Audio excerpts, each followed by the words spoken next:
and welcome to ELOSOFUMARTAKES. This is our 145th take, live from the HF Barcelona studios of Euless, Texas. I'm your host, Barry Duplessis, as always, and I'm so proud, so pleased, and so privileged to be with you all tonight. This is going to be an incredible show, a fantastic show, a show and cigars for the ages. Because remember, everyone, what we do in life echoes in eternity. So we are so excited to be with you tonight. And before we get to proper introductions of our guests and proper introductions of tonight's special topic, we do have to thank the people that make this show possible. And that, of course, is our sponsors. And tonight's show is sponsored by Drew Estate. Unfortunately, Drew Estate announced the cancellation of the upcoming Barn Smoker live virtual event that was actually supposed to be hosted yesterday due to a recent increase in COVID-19 cases throughout Florida. The virtual Barn Smoker live event was designated to be broadcast live from the fields in Claremont, Florida, featuring members of the Drew Estate team. However, this is why this is incredibly newsworthy, but despite being canceled, Jonathan Drew, president and founder of Drew Estate, notes, "It is with a heavy heart that we make this decision, but it's clearly the right thing to do in this precarious moment.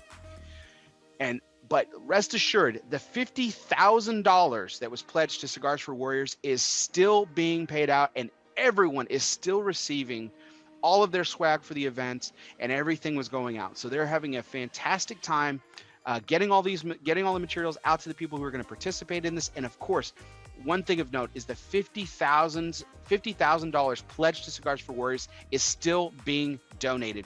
And as you may know, we're going to get to tonight's charities here on ELOSOFUMARTAKES, but last week's charity was actually the Cigars for Warriors as well. So Cigars for Warriors absolutely getting a lot of great attention, especially from our friends at Drew Estate. And tonight's show is also sponsored by Oveja Negra Brands, 4 unique companies who share a passion to provide innovative cigars for the next generation of cigar enthusiasts. Black Label Trading Company, Blackwork Studio, Dissonant, and Emilio are combining premium tobacco with an artisanal touch. Oveja Negra, where art and tobacco collide. Join the flock and visit ovejanegracigars.com to learn more. And welcome, everyone. This is our 145th take. We've been on the air for a while now, waiting for our third person tonight.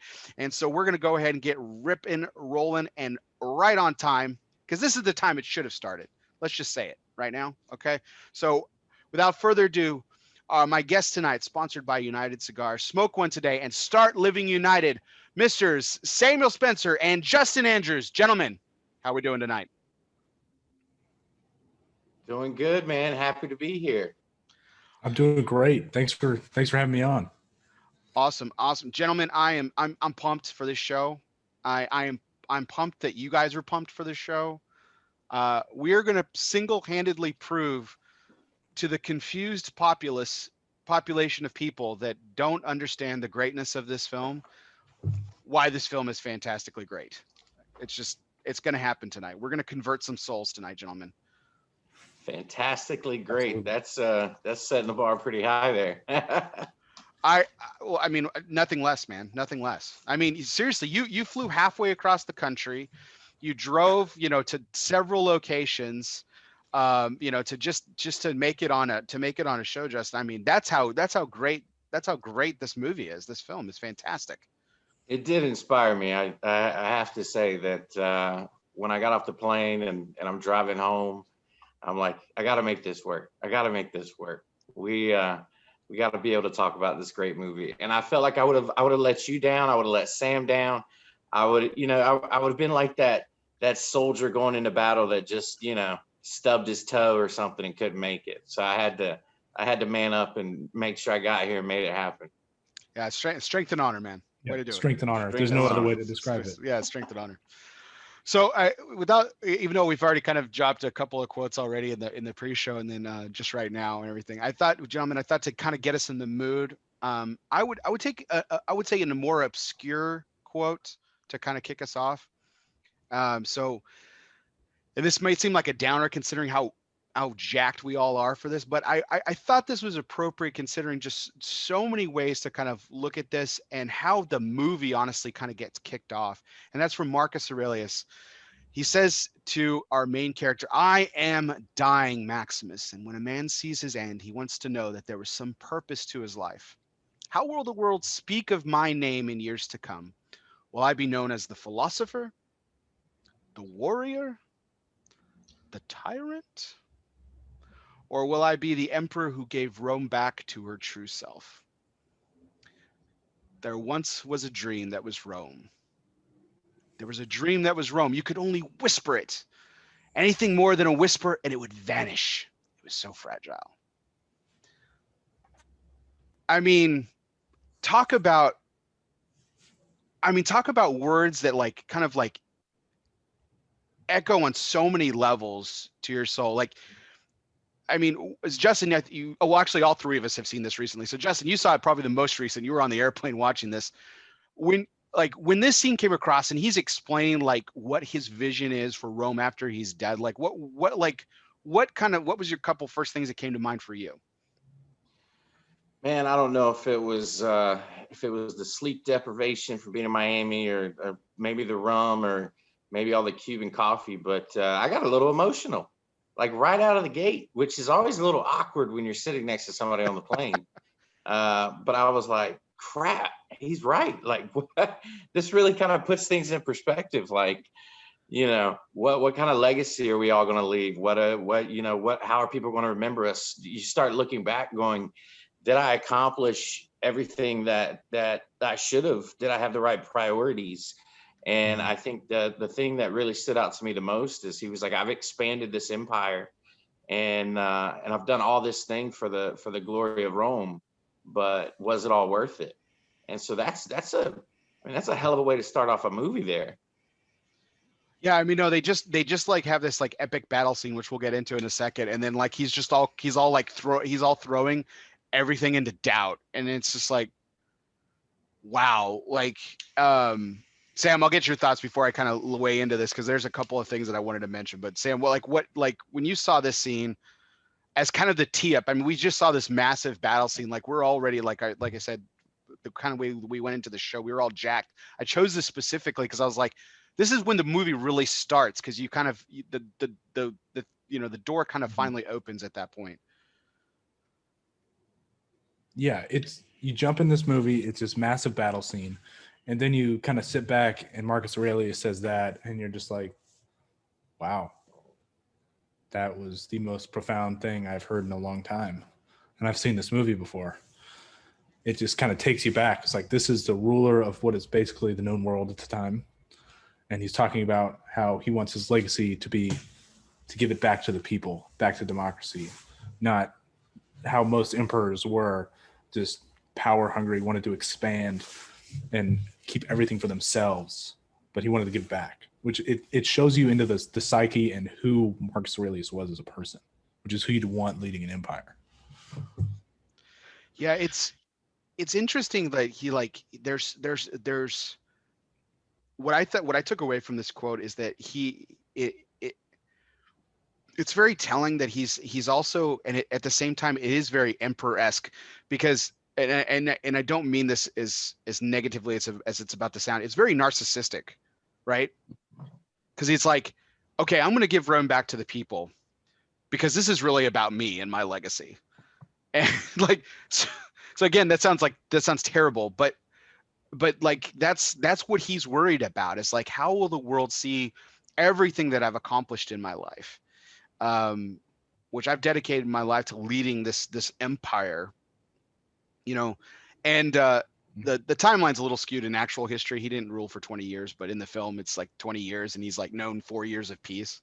So we're going to get into some kind of historical what-ups here in just a little bit too, which is they're kind of funny to think about after you've seen the movie and stuff. But Richard Harris, man, delivering a winning line right out the gate. Like he's in the movie for, spoiler alert, there's some people that are never seen the film that are in the chat, and he's still watching. Sean Miles is awesome.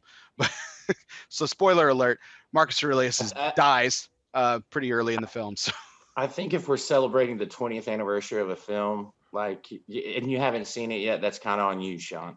Like, yeah. So I don't think time for spoiler alerts have passed.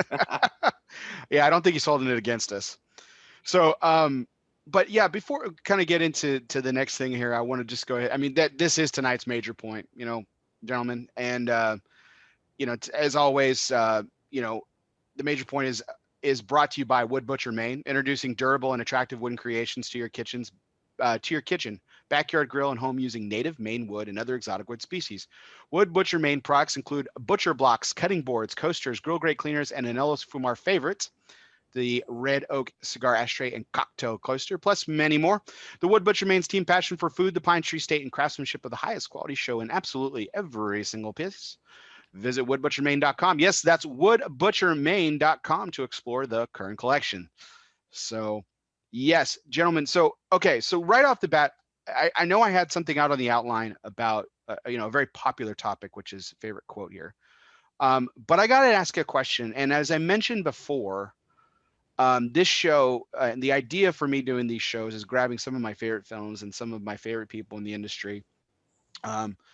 Which Sam is already one of my favorite people because of how well he thinks of this, highly he thinks of this film. So, Justin, you missed that. Sam and I just met. This is the first time we've actually met, and we're doing the show tonight together. So, how about them apples? Good deal. Line from another great movie. But the genesis of doing this show was I did a Take 88 with Miguel Chodell on the Field of Dreams, the anniversary for the Field of Dreams, and wanted to do something again this year. And so I chose Gladiator. It's the 20th anniversary, as we've all been talking about, which is, I can't believe it's been 20 years. So, Justin, where were you when this movie came out? Did you watch this movie in theaters? You know what? I actually don't remember. I'm pretty sure I did. I was 15, 20 years ago. And I'm pretty sure I remember watching this in the theater. And I think, and there was a group of us guys from my baseball team, and we had this whole thing, and we went and saw it. I'm not 100% positive, so I can't, be complete confident. But I remember seeing the previews, and you're a 15-year-old kid, and you're like, this is the greatest movie. Like, these previews, I got to go see this. And I remember Russell Crowe being like really unknown to me. So like this, when I think of Russell Crowe, this movie was like my first introduction to him. So yeah, I remember just really looking forward to it. And I'm pretty sure I can't even count how many times I've watched this movie. It's one of those movies, like when it's on the TV, you can't change the channel, or when it's on, the American Airlines app, when you're flying, it's like, yeah, I gotta pick that. So this movie it seems like it's never gone away. I am totally the old man in the group. So I was in high school. So I was a couple years older than you, Justin, but I was in high school too. Now you're really going to feel old along with me, Justin, because you ready for this? Sam, how old were you when this movie came out? I was 3, Bear. I was 3. That's awesome. But here's the winning point. Sam just made it. Sam was 3 years old when this film came out. We were teenagers, okay? Obviously, people older than us enjoyed this film as well. This movie stands the test of time because Sam, when did you first see it? When you were our age, like 15, 16 years old, or like your early 20s, or? I would say 15, 16, probably somewhere in there. So, it stands up a generation later. So Sam grew up with cell phones and Facebook and, things of that nature in his life and everything, like where they talk about the generational gap of appreciation in certain aspects and everything. This, whatever argument you want to have on that regard, like this movie stands the test of time. So I think that right there, yeah, we could rag on your age, Sam, but I think that right there is like the winning point though about this film. I totally agree. I made a list of my top 6 favorite movies to just have a reference so I'm not rattling around in my brain. The most recent one was 2008. Okay. So it's like I'm trying not to pick. Wow. I wasn't intentionally trying not to pick recent movies, but it's like, wow, 2008. I was not old in 2008. Sam, you're a good dude, brother. I got to tell you, this is the first time in my decade in this cigar industry that I've probably not been the youngest person on a show. So this is an odd feeling for me. Well, Sam's used to hosting a show for, off the record with the for Micallef Cigars and everything. So he's used to not answering questions. So this is kind of weird for him too. So we're all kind of in a weird position. I'm used to also not being the oldest guy in the room. Unless when I'm having John Carney on the show, Vice President of La Flor Dominicana, who also is younger than me. So I always, my quote always was when I talk to him, I'm still trying to wonder what I'm doing with my life. But apparently I'm watching great movies like Gladiator. So nothing wrong with that. Matt Ty says he has a kid older than you, Sam. I don't believe you for a second, Matt. I think that's a lie, but that's fine. Whatever. Oh man. Well, so let's kick off this subject let's kick off this subject with an oldie but a goodie, which is always like discussing like, and we've already done a couple of them already, but like your favorite quote from the film. So I've got a couple of submissions, and I've already said one of them, but I mean, for like every kid that graduated from high school from 2000 to 2006, their fucking yearbook quote was, "What we do in life echoes in eternity." And the way he says it, and we're going to get into his character in just a second. It's complete dead seriousness off of like his halftime speech, if you will. Like his pregame speech that he gives is like full of humor, because he's talking about leading men to their death, and he's like, "Hey, if you find you're in a sunny field with the sun on your back, do not fear, for you're in Elysium and you're dead." And everyone's freaking laughing their head off. They're gonna die in a couple seconds, but no big deal, because we're following Exodus. And then for the people who are living, he leaves them these parting words before they go into battle: "What we do in life echoes in eternity." Oh God, it gets me every time. And of course, the amazing scene when he sees Commodus for the first time since being betrayed by him, and he takes off the helmet. He's sweaty from this gladiator battle, and he turns around, and in that gravelly voice that is only Russell Crowe, says, "I'm father to a murdered son, husband to a murdered wife, and I will have my vengeance in this life or the next." Like, it's precipitated by the introduction of his name. "My name is Maximus Decimus Meridius, general of the armies of the north and commander of the Felix legions." And then he goes into that bit about who he is as actual person. And I just, oh man, every time I eat it up, I'm glued to the screen. I don't want anyone talking to me. I don't even breathe, I think, from that moment. And it's just epic. So Justin, your honors here. What are some of your submissions? Well, first off, Barry, you do one hell of a table read, man. I don't know if you need to maybe jump on some auditions here at some point for something, because that was you were drawing me right back into the movie there. So bravo for you. I love this film, man. I love this film. So going back to the first part of the movie, I think it started off great, and like you said, he's got guys laughing before they go into battle. One of the things that I really liked about the first part of the movie is that Caesar realized what a colossal piece of shit his son is. I thought that was pretty admirable too. Like, because we all know a lot of people out there that are colossal pieces of shit, and their parents don't think that. So to me, that really stood out to me. I'm like, man, that's a good dude right there. But my again, you've got some of the quotes are layups. Like, I mean, Bear, right around this movie when it came out, everybody was going, "Are you not entertained?" Yes. And so, like, I'll forget, we had this third baseman on my team, and he hit a walk-off home run, and a little jerk when he crossed home plate, he's like, "Are you not entertained?" So oh that's my God, that's epic. That's like an easy one. But I think my favorite quote of the movie is at the very end, and I can't pronounce. Is it Juba or that? I forget his name. The guy that was Russell Crowe's partner. Jaimin Hansu? You're talking about Jaimin Hansu? Yeah, Juba. Yeah. Juba. And when he goes, "I will see you soon, but not yet." Like, to me, that was cool. And earlier in the movie, when he told him, he said, "My family is waiting for me."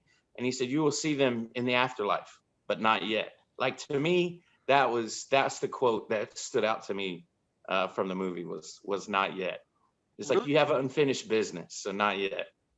I love that pick, man. That's that's like really obscure, but it's like it again, it's like it weaves itself throughout the story about how, you know, it, and I mean it kind of goes outside the film too, how you can say it like to yourself like there's so much left undone. And you know, with Marcus Aurelius talking about legacy, you know, legacy is something that, you know, continues after you're gone. And that's Jaimin Hansu just like picking that up and rolling with it.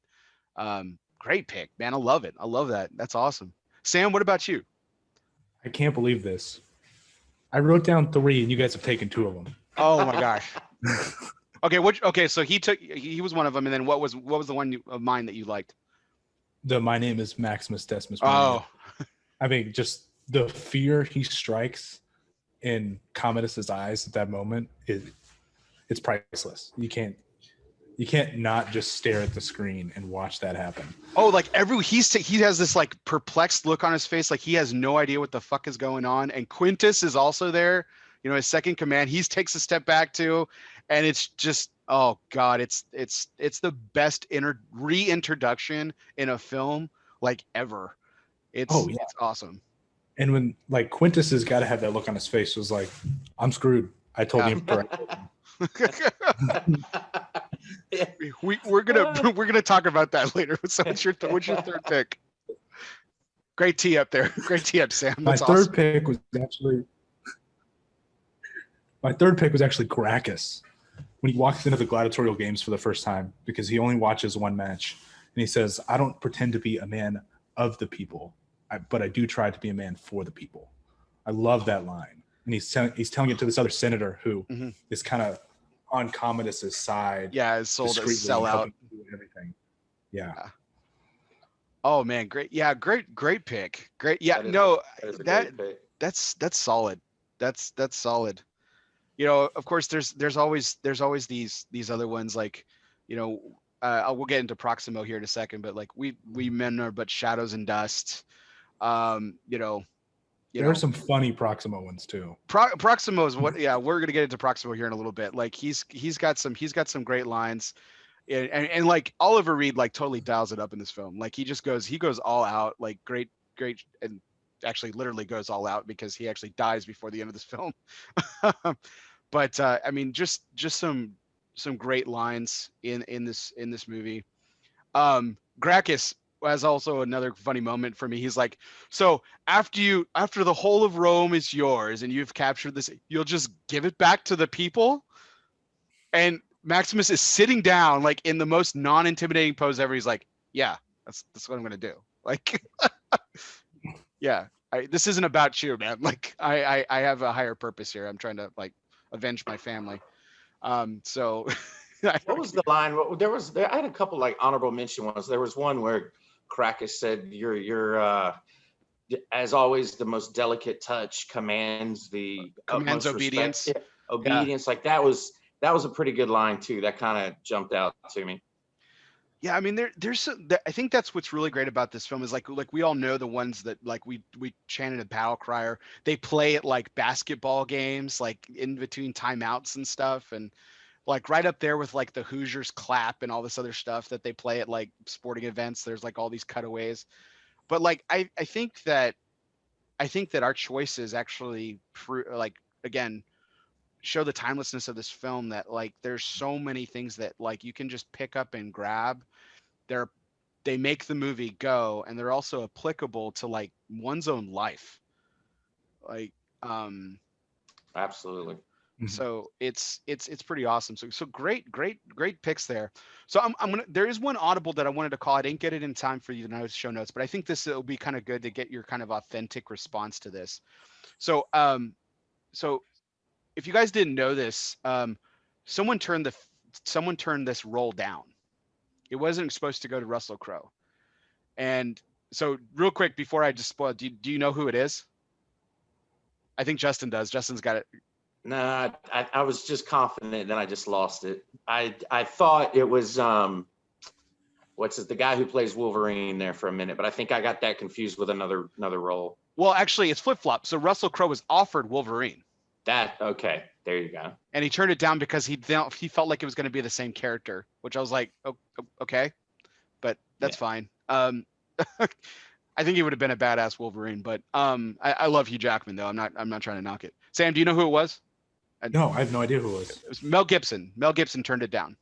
Oh, So it was originally offered to Mel Gibson. He turned it down, said that Mel felt that he was too old because he was like 40, 45, 40, 43, 45, something like that at the time.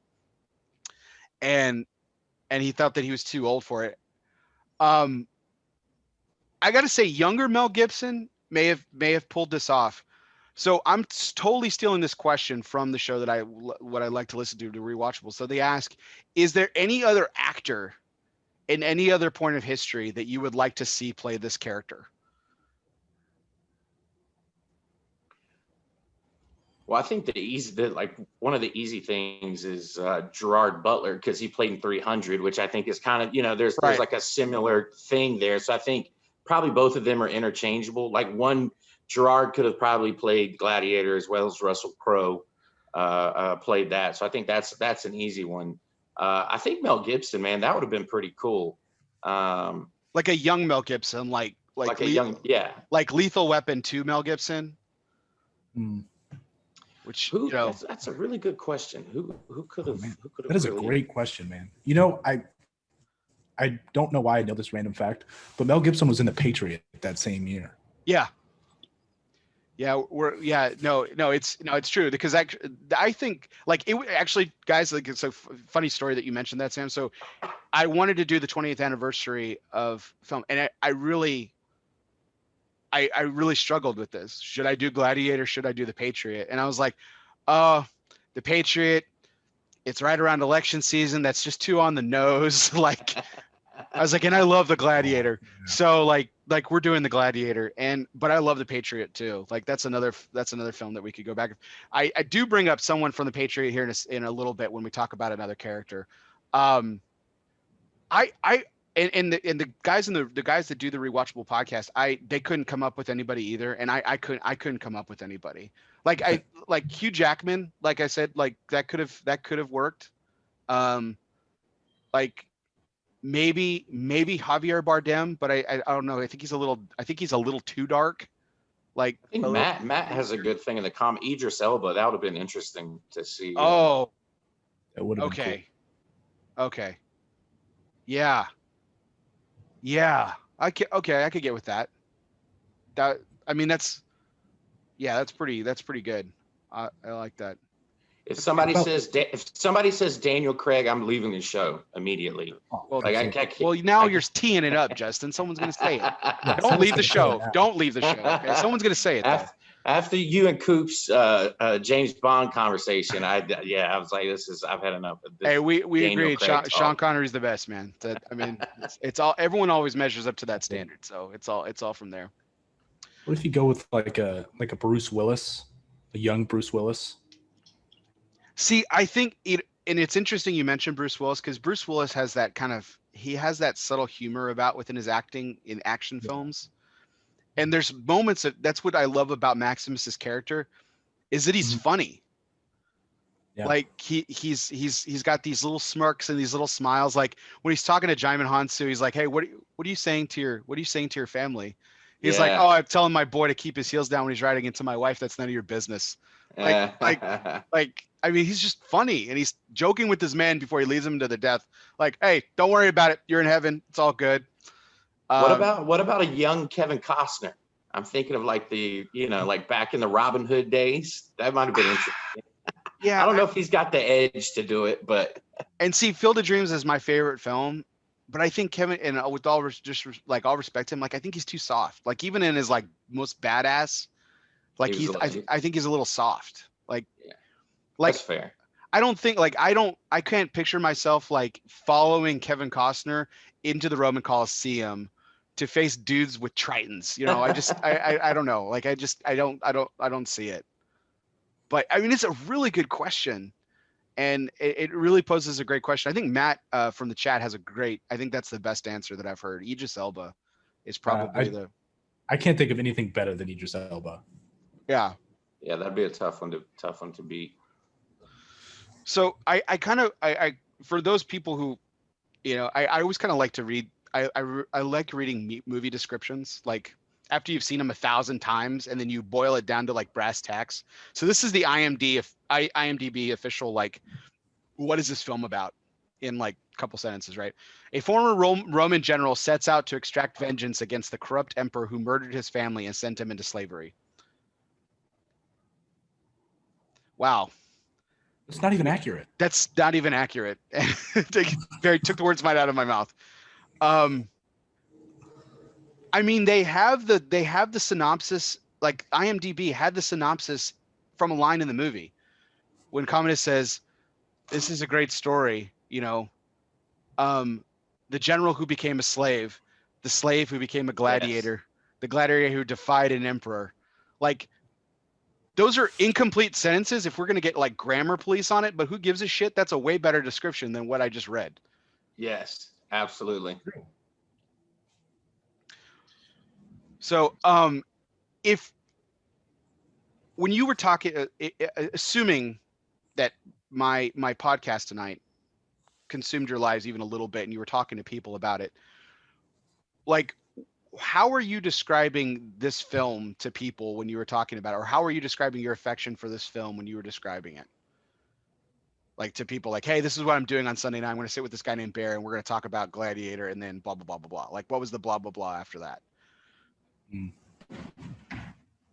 Well, for me, a lot of the people I'm talking to were in, around my age. We were 3 when that came out. It's like, are you kidding me? You've never seen Gladiator?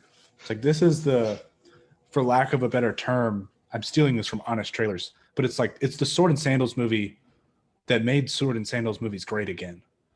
Yes. Like, from since back in like Ben-Hur, Spartacus, it brought that back. And then after this came out, we got like 4 or 5 really crappy Sword and Sandals movies trying to live up to Gladiator.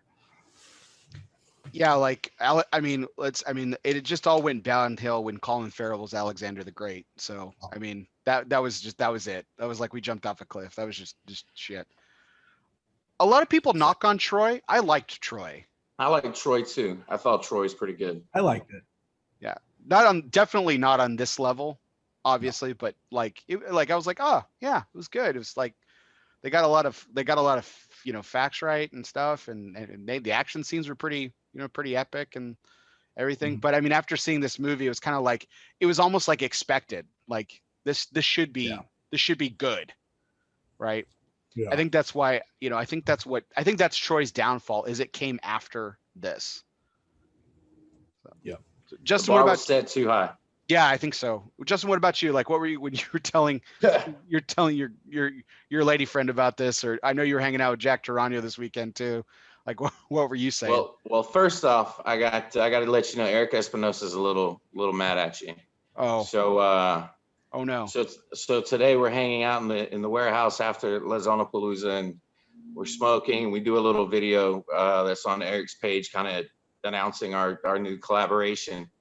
And Junior was giving me a ride to the airport, and Eric's like, bro, what time you wait? Let me get my script. Bro, what time you gotta leave? And I was like, well, my flight's at 6:30, so whatever, 5:30, this and that.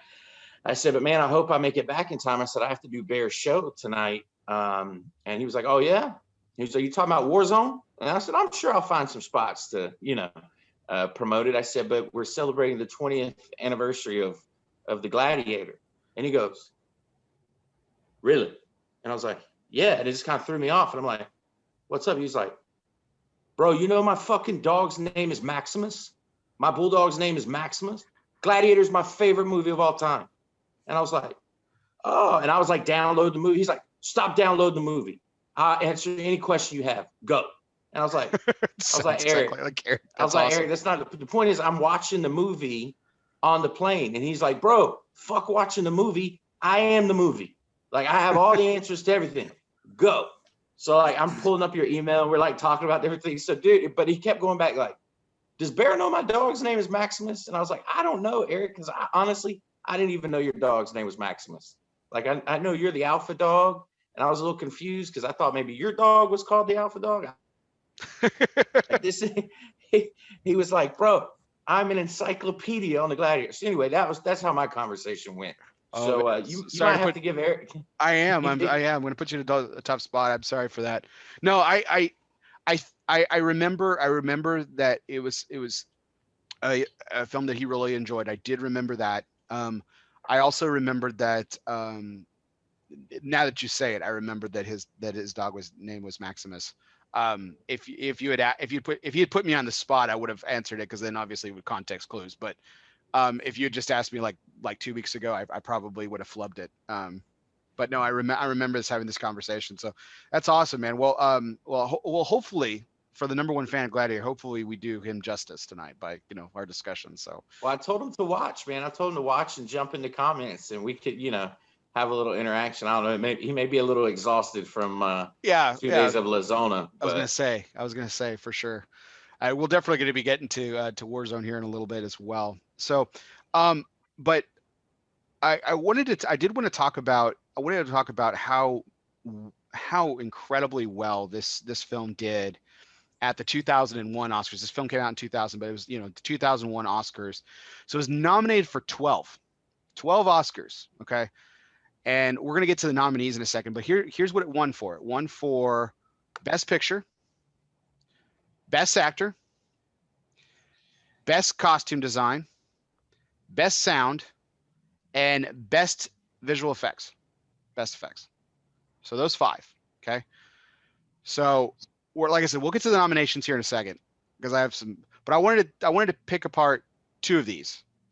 So Best Picture, I wanted to see how this holds up like in history, right? So okay, here are the other nominees. This is before they had like the 10 nominees, and so like you're just drowning in like films, and like there's like literally it's like the participation trophy of the Oscars, by the time like it kind of gets done with it. But so Gladiator is nominated. By the way, I don't know how Patriot isn't nominated in this, Sam, to your point from earlier. But it's not. Chocolat, Crouching Tiger, Sorry. right? Okay, so my point: Crouching Tiger, Hidden Dragon, Aaron Brockovich, and Traffic. So, like, those are all really like Aaron Brockovich, like great dramatic, like great script, like great acting performance by Julia Roberts. Mediocre. But like overall, I would say like a mediocre film. Crouching Tiger, Hidden Dragon, like shit. Artistic, but I wouldn't say shit, but it was like artistic, but that was like it was really just kind of just like an very artistic film. I don't know. Have you seen it, Sam? Crouching Tiger? I'm gonna be honest with you. I haven't seen any of those other movies. I'm just shocked that the Patriot's not on there. Saying that it's artistic is very polite, Barry. That's a very polite way of saying absolute shit. Well, like, I mean, this had to be the easiest. This is my point. Like, even like Traffic got a lot of high praise that year, and I'm not a big Traffic fan. Like, I think Edward Zwick did a great job of directing it, but like, other than that, like, I just like, he had incredible tools. He had incredible cast. Like, how do you not put something good on the screen when you have like that much talent on it? But like, other than that, like how was this not the slam dunks of all slam dunks? Like the Academy got together and was like, all right, you Gladiator. All right. Yeah. Like, done. Like, it had to be. I mean, if this hadn't won against these other nominees, I would have just probably lost my shit. Chocolat. Right? Now, the other one I wanted to discuss, okay, so Russell Crowe wins for Best Actor. Like, now we're going to talk about Maximus throughout this podcast, but like for all intents and purposes, like this is a pretty good lineup that he goes up against. So Tom Hanks, Castaway. I mean, he is the movie. I mean, how does he not get nominated, right? Like, how was that one not Best Picture? Castaway? Yeah, with those other ones that were nominated for Best Picture. Right. How was that one not nominated? I guess Chocolat just had a notch with Castaway. Yeah. Yeah. Now here's another performance again, that iconic performance, polarizing film, made people with like Ed Harris in Pollock. Like, so again, great performance by an actor.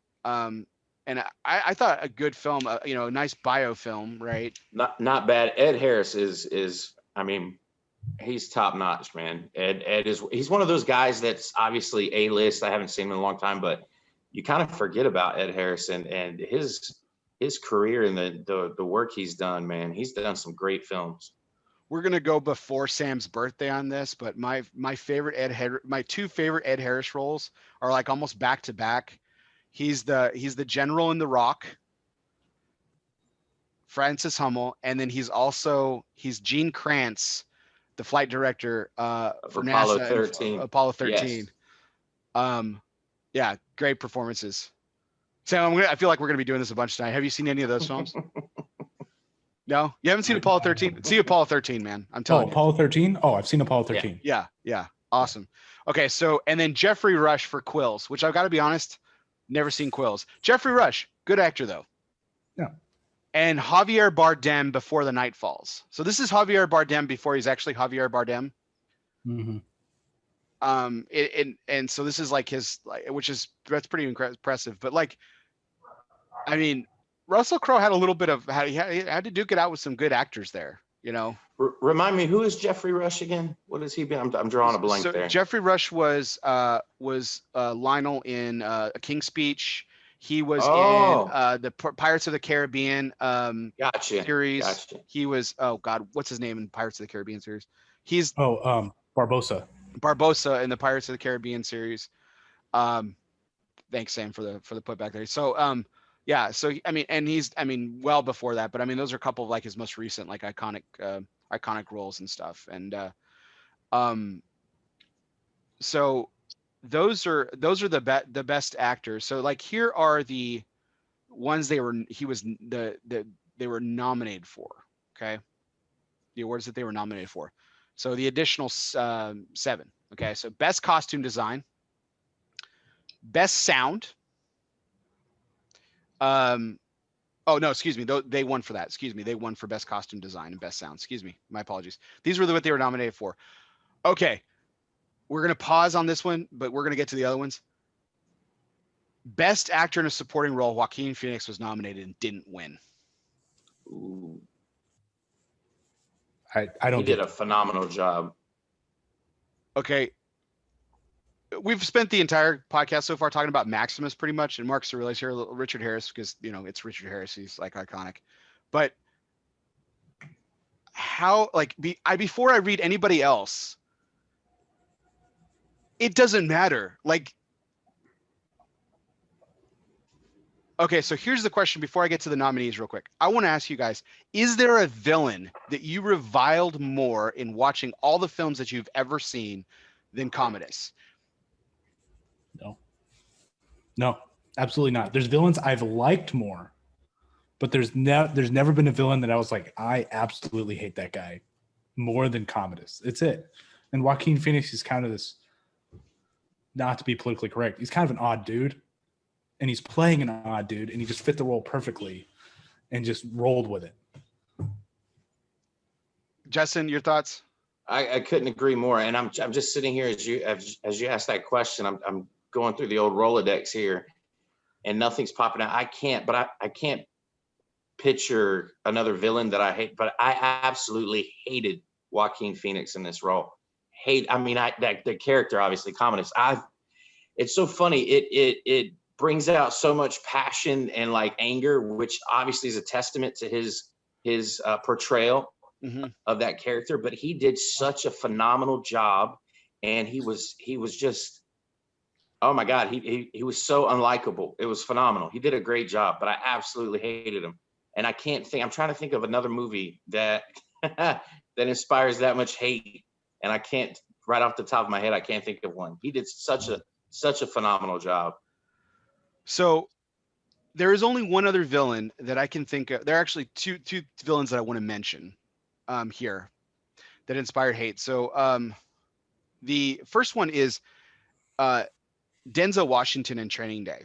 So I am the biggest Denzel Washington fan. Like I love Denzel Washington, and in the span of a film, Denzel Washington made me hate him. which, like you said, Justin, is a testament to the acting chops there. But even at his worst in that role as Alonzo, like I didn't revile him the way that I reviled Commodus. The next villain actually came out the same year. Sam's already mentioned it. Jason Isaacs as Colonel William Tavington in The Patriot. Yep. But here's why Joaquin Phoenix wins. Because Jason Isaacs already looks like someone who would stab your 15-year-old son anyway. Like, he just has that evil look about him already. Like, Joaquin Phoenix, like, if you just saw the dude on the street, you'd probably think like what Sam just said, like, oh, pretty odd looking dude, like whatever. But Commodus, in the span of 15 minutes in the film, makes a move on his sister, kills his father, manipulates his entire empire, and kills who he thinks he kills Maximus, and not only kills Maximus, totally goes like Andy Garcia in Ocean's 11 and like fucks with his family and destroys his whole family and his property too. Like, that's the first 15 minutes of this guy, like, being in power. Like, holy fuck. Like, and what he does for the rest of the film too, I just, like, every step of the way, every action, every time he's on screen, you hate him more and more. Well, yeah. Yes. And he has this almost weakness, this quality of where he's just like the whiny little brat that doesn't get his way, and then he goes home and cries to his sister. Yeah. And so again, in some of these other films, the villain had some strength, had some where you're like, hey, I don't like this dude. He's a bad cat, but like, I wouldn't want to meet this guy in a dark alley. Like, when you see Commodus, like, I'm watching this film, I'm literally going like, I would love to have the opportunity to whoop this dude's ass. Like, he's such a piece of shit, which again is great because every frame, every scene, I'm just like, you hate this guy more and more, and he becomes more creepy, more whiny, more bitchy, more just he's a scumbag, but it's perfect. It's so perfect because all the emotion that you get from Maximus and all the love and the heroic, behavior, and then it's like you got this guy on it was perfect. It was absolutely perfect. I go back to that line when after Maximus refuses to kill the Tigress of Gaul, and then the cutaway to when Commodus is back in his chambers with his sisters, like, and now they love Maximus for his mercy. Like, you fucking little bitch, man. Like, oh my God. Like, oh God. Oh, you're a disgusting human being. And I just, every time you're defeated in some small way, it's awesome. But go ahead, please. I think that's the difference between, I think it's Tavington and the Patriot and Commodus. Is Tavington's this ruthless killer, and you hate him, but he's not this little bitch that goes and cries to his sister. Right. That's the difference between the two. Yeah. All right. So Matt Ty's dying. He's on the edge of his seat. Who won the Best Supporting Actor that year? So let me just go through the nominees. So Albert Finney, great actor, but he was nominated for Aaron Brockovich. Willem Dafoe, Shadow of the Vampire, which also great actor. Got to be honest, never seen the film. So Jeff Bridges in The Contender, like, underrated film, but yeah, I mean, again, we're comparing it to Commodus, but who wins? Who beats out Joaquin Phoenix as the worst villain of all time, or best, depending on the way you look at it? Benicio del Toro in Traffic wins the Best Supporting Actor. I don't even know what to say. Couldn't we just fast forwarded through time and just given him the award for Sicario and then just given this to Joaquin Phoenix like it was supposed to happen? Like, come on. I can only think of one actor in one role that would beat out Joaquin Phoenix. For Best Supporting Actor, not villain, right? But just Best Supporting Actor? No, for both. Okay. And it's Heath Ledger in The Dark Knight. But that's the only one I can think of. Yeah. Yeah, I mean that's a really good close. Like and Heath Ledger won it, posthumously, obviously, and he well deserved, especially that that year and in any cases. Like I think that's an interesting argument. I I don't know, man. Comet is just like will always be the worst villain for me. It's a very different role too, because like you reviled, you hated Commodus, but with the Joker, you're like, man, part of me kind of roots for this guy. Yeah, right. And I think that's why Commodus still wins, like over Joker. Yeah. And then ironically, Joaquin Phoenix plays the Joker recently in the film The Joker. It's just full circle, small world. Also nominated, Ridley Scott gets nominated, doesn't win. I didn't want to pick apart that one, but Sam mentioned something at the very top of the show that I want to get to. Best writing screenplay nominated, didn't win. Best cinematography, which I don't know how that didn't win. Best film editing, didn't win. Here it is. Best score by Hans Zimmer, didn't win. Oh, wow. I routinely just listen to the soundtrack like when I'm like running, and I will tell you this. That's one other thing Espinosa threw in at the end. He was like, bro, I listen to that soundtrack every night when I go to sleep. He said, because Maximus is over here snoring. He's like, I'm on my phone. I'm like playing games or whatever. He said, and then I hit on my iTunes the soundtrack to Game of Thrones and I fall asleep. And I was like, you're lying. He's like, showed me on his phone. So that, right? I mean, a soundtrack from a movie 20 years ago, which also was the ending little score there, which was a little odd, I think. Yeah. But yeah, that kind of lets you know how impactful the soundtrack is from this movie, that people are still listening to it 20 years ago, 20 years later. I listened to it while I was studying in college. This is because it would go up and it would just get you hype as hell right away with that first battle. And then it kind of calmed down and you start studying again. Then the next battle would kind of wake you up again. And I'm just picturing the movie in my head while I'm trying to study. So maybe it wasn't the wisest choice. But I don't think there's not one better, in my opinion. Like Hans Zimmer is an accomplished composer, and he's done incredible films. Like his resume is pretty long and distinguished. But I think like this has to be like, I wish I could ask Hans. I wish I could ever have the opportunity to ask Hans this question. Like, is this the one that got away? Like, are you pissed off about this still? Because I would, because all right, so here are the nominees. Chocolat and The Patriot, which also has a decent soundtrack, but doesn't compare to The Gladiator, in my opinion. But the winner of the best score was Crouching Tiger, Hidden Dragon.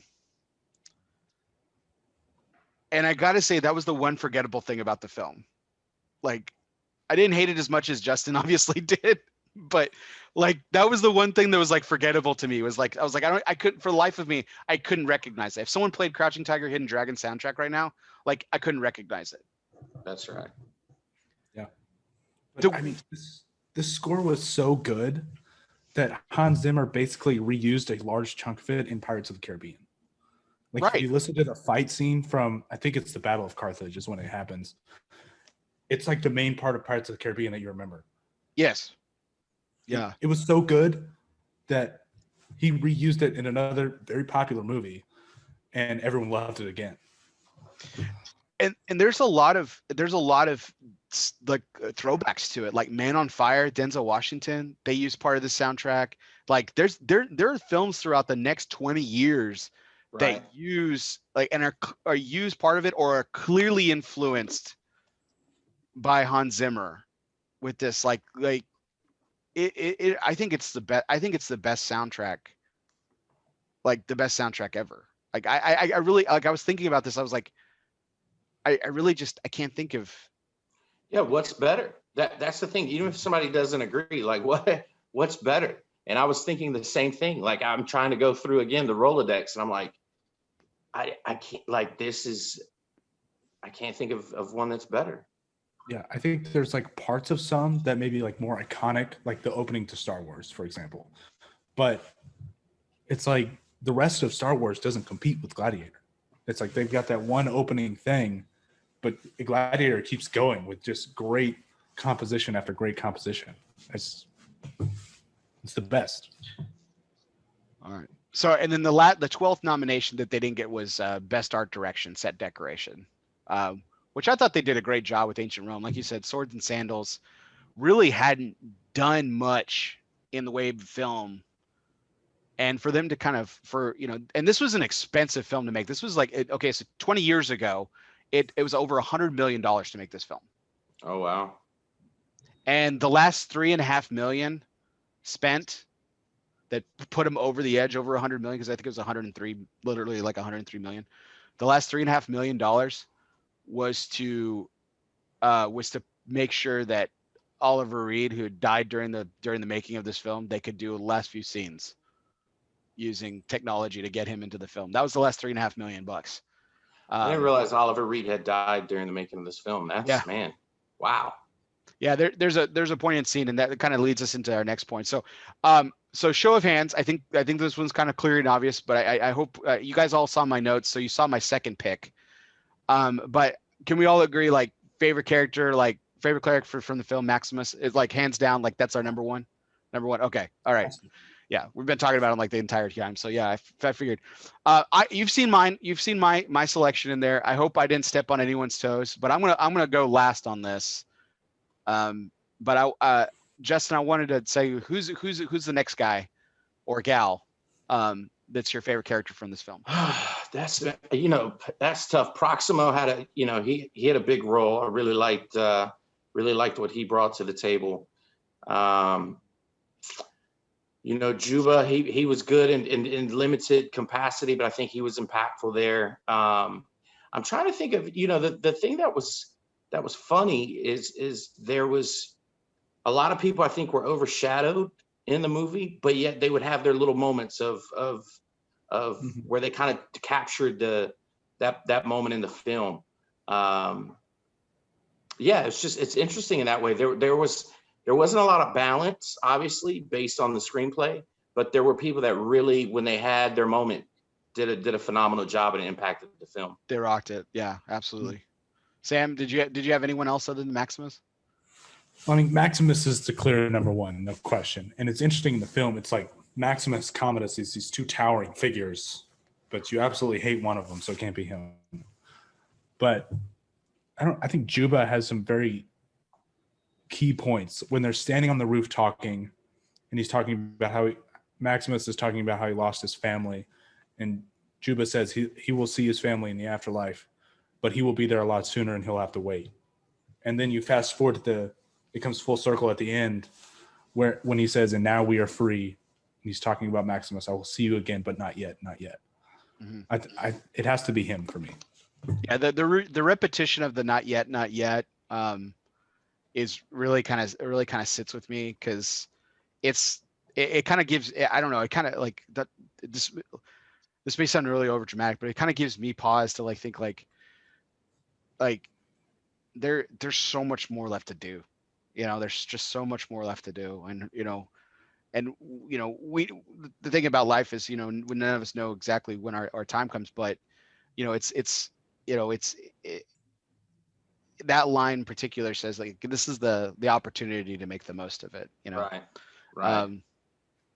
The idea that Maximus chooses his time to seek vengeance, whatever, that's fine. But, but I mean, it transcends the film. So I like Djimon Hounsou like goes on for the rest of his acting career. He's had some like really good performances and everything. But I think this is him at his peak. Like I don't think he has a character that impacts as much as this one, or even close to it. I think it's kind of sad too, to be honest with you, because he did such a good job in this role that you would expect that his trajectory, in film would have gone on to do some bigger and better things. Mm-hmm. So that was surprising. But I think to your earlier point, Bear, this movie does evoke that kind of thoughtfulness and that emotion of like, again, it's a little tongue in cheek, but you do look at it and you think about it like, hey, you know, there's still unfinished business, there's honor, there's loyalty, there's purpose driven activity, you know, and there's good versus bad, and yeah, I mean, this movie does evoke a lot of emotion like that, I think.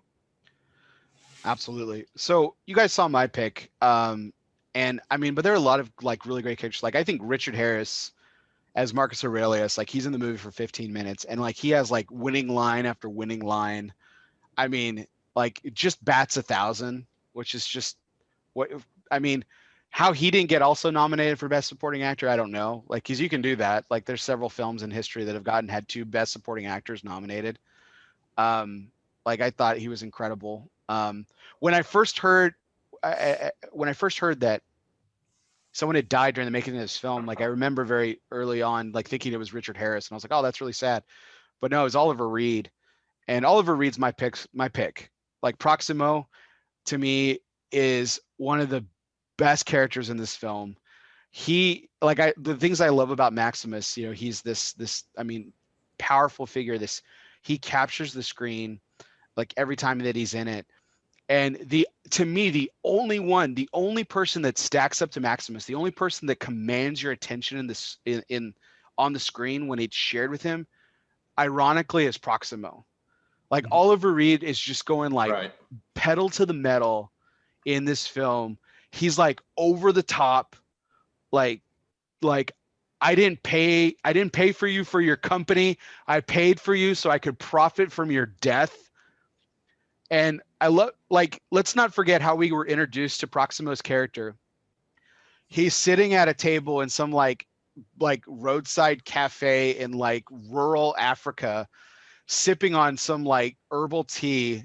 And this guy comes up to him and says, you know, like basically hawking his wares. And the guy, like out of nowhere, just grabs this dude's nuts and starts twisting them and complaining about how his giraffes are like not mating. Like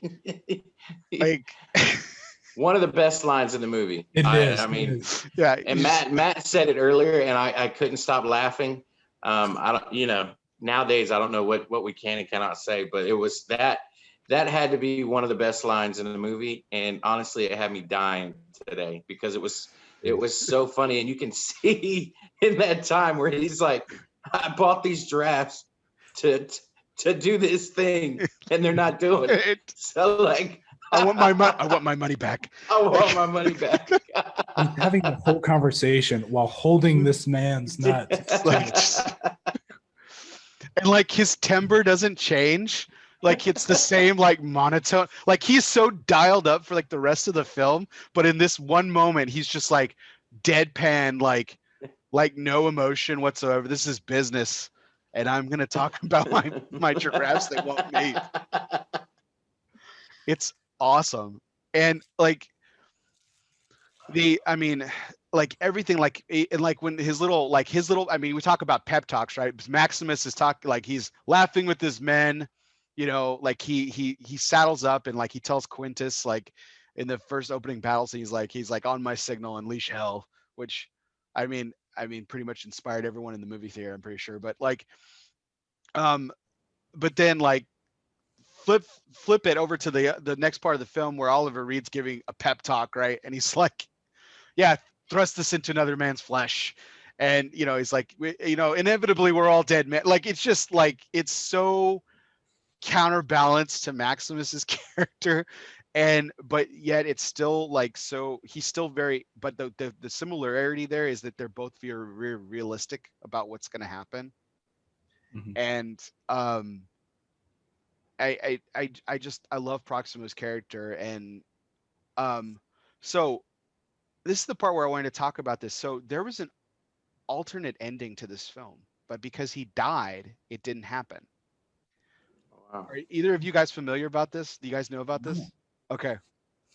So get this. All right. Now I still love the way the film was made, but I really would have loved to have seen it play out this way. So instead of Proximo giving in and letting Maximus go free, or you know, accepting payment. We don't really know what happened. Did he accept payment from Connie Nielsen's character, or did he just let him go? Did that happen? we don't really know, for example, but the alternate ending, what was really supposed to happen, and the way it was originally scripted, is that Proximo sells him out. Proximo sells Maximus out, but I mean, wouldn't this be another notch in Commodus's belt of evil revile?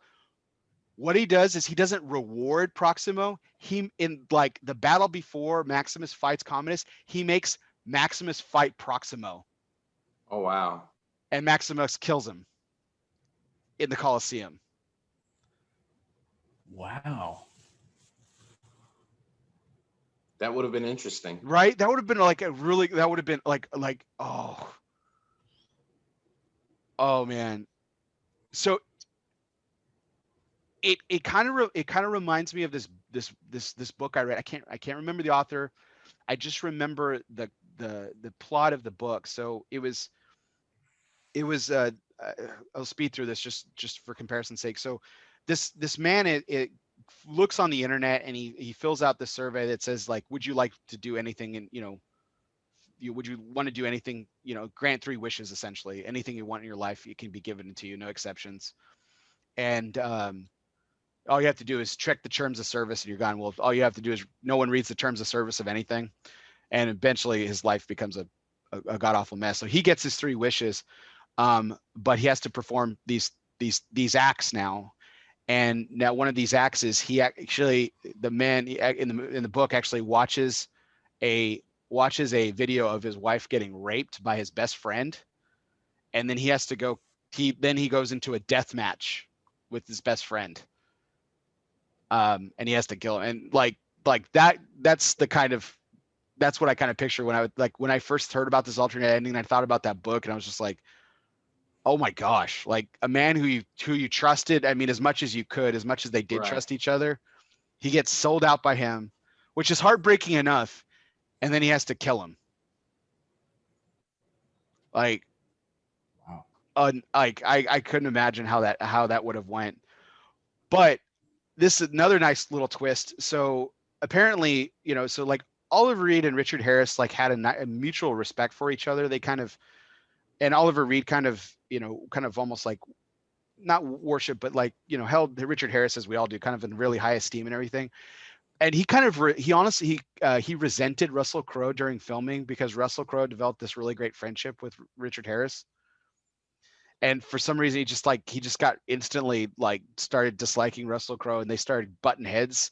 And at one point during filming, Oliver Reed challenged Russell Crowe to a fight. So it's no kidding. It's kind of ironic. That didn't happen. But yeah, Oliver Reed dies at 61 during the filming of this film. I mean, I don't know. I just love his character, and I love the way that it ended up going. And I mean, I would have been interested to see the alternate ending, but like, yeah, he had a great line from the movie also, when he said, if you win the crowd, you'll win your freedom.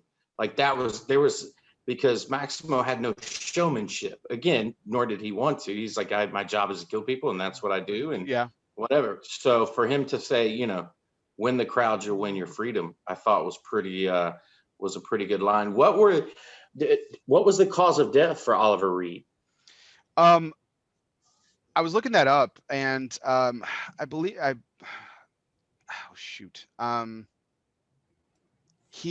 gosh, I'm looking it up now. I can't remember. I'm assuming some kind of like, maybe like a heart attack or something like that.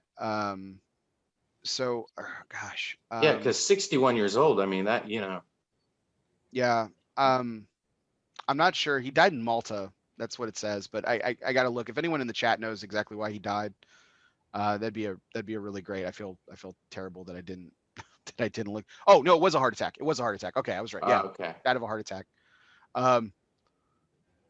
Probably didn't help with all the dialing up of lines that he did in this film. Like, he's just like over the top.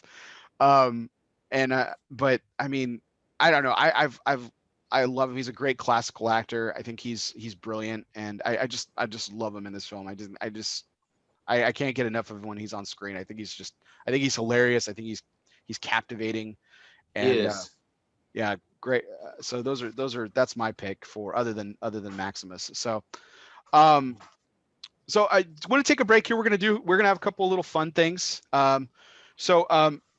So like Justin, I will go ahead and say this since apparently I've offended the alpha dog himself by not inviting him on this podcast. We'll talk about what you were doing all weekend and the cigar that you were promoting. So you're involved with the great project. Of course, you work for General Cigar, and you are the national brand ambassador for Diesel Cigars. You do an incredible job with that role. But you were down at Lazona Palooza this past week promoting the project that you guys have built together over the last couple of years, which is Warzone. So why don't you talk a little bit about that? Yeah, absolutely. Would love to. So yeah, as part of my role with General Cigar, I've been tasked with with really the coolest thing I've probably been able to do, which is to go out and kind of lead this collaboration department that we've got. So as you guys know, we have we have arguably the largest tobacco library on the planet, and so one of the initiatives that we wanted to do was to allow people to come in. Fortunately, most of them are friends of mine, all of them are friends of mine, and kind of use our resources and our expertise on a tobacco level, and partner up with some of these boutique, by definition, and offer these guys the ability to maybe work with some tobacco that they had never worked with before. So Espinosa was on the top of my list of people that me and Eric have been friends for a long time. Obviously, Jack Tarano used to work for me at General Cigar. Hector Alfonso, again, Eric Jr. So big fan of everything these guys do. And when I reached out to Eric one day and said, "Hey, have you ever made a cigar with Cameroon wrapper?" And he was like, "No, I'd love to. We just, Cameroon wrapper is expensive. It's hard to get. It's hard to get enough tobacco to make a good run, and also tobacco large enough to make large ring gauge cigars." And so that's how the Warzone collaboration started last year. And it was the true definition of a collaboration. There was not one part of this project that we did not collaborate on. When it came to Hector and I down in the factory with Carlito, who runs Eric's factory, blending the cigar, to myself and Junior developing the artwork and the packaging with Eric Senior, so much so as to how we even rolled the project out. So we've been very lucky. It got, for a long time this year was the highest rated Robusto in Cigar Aficionado magazine. So it came out of the gates hot with a 93. We sold out of the product almost immediately. I had a lot of people go, "I never thought I'd see the day that General Cigar would be distributing a product that said Warzone by Espinosa." So that was a cool thing too, because we like to keep people on their toes. And a lot of people put us in a box and that, it's, all we do is make Macanudos and punch cigars, but we're capable of a lot of really cool things. And Warzone is an example, and kind of the first installment of something that you guys will see going on for a really long time with a lot of different manufacturers. So this year's been a weird year with COVID, and we've all been battling different things, and production and factories shutting down, and box factories and sales reps not being on the road.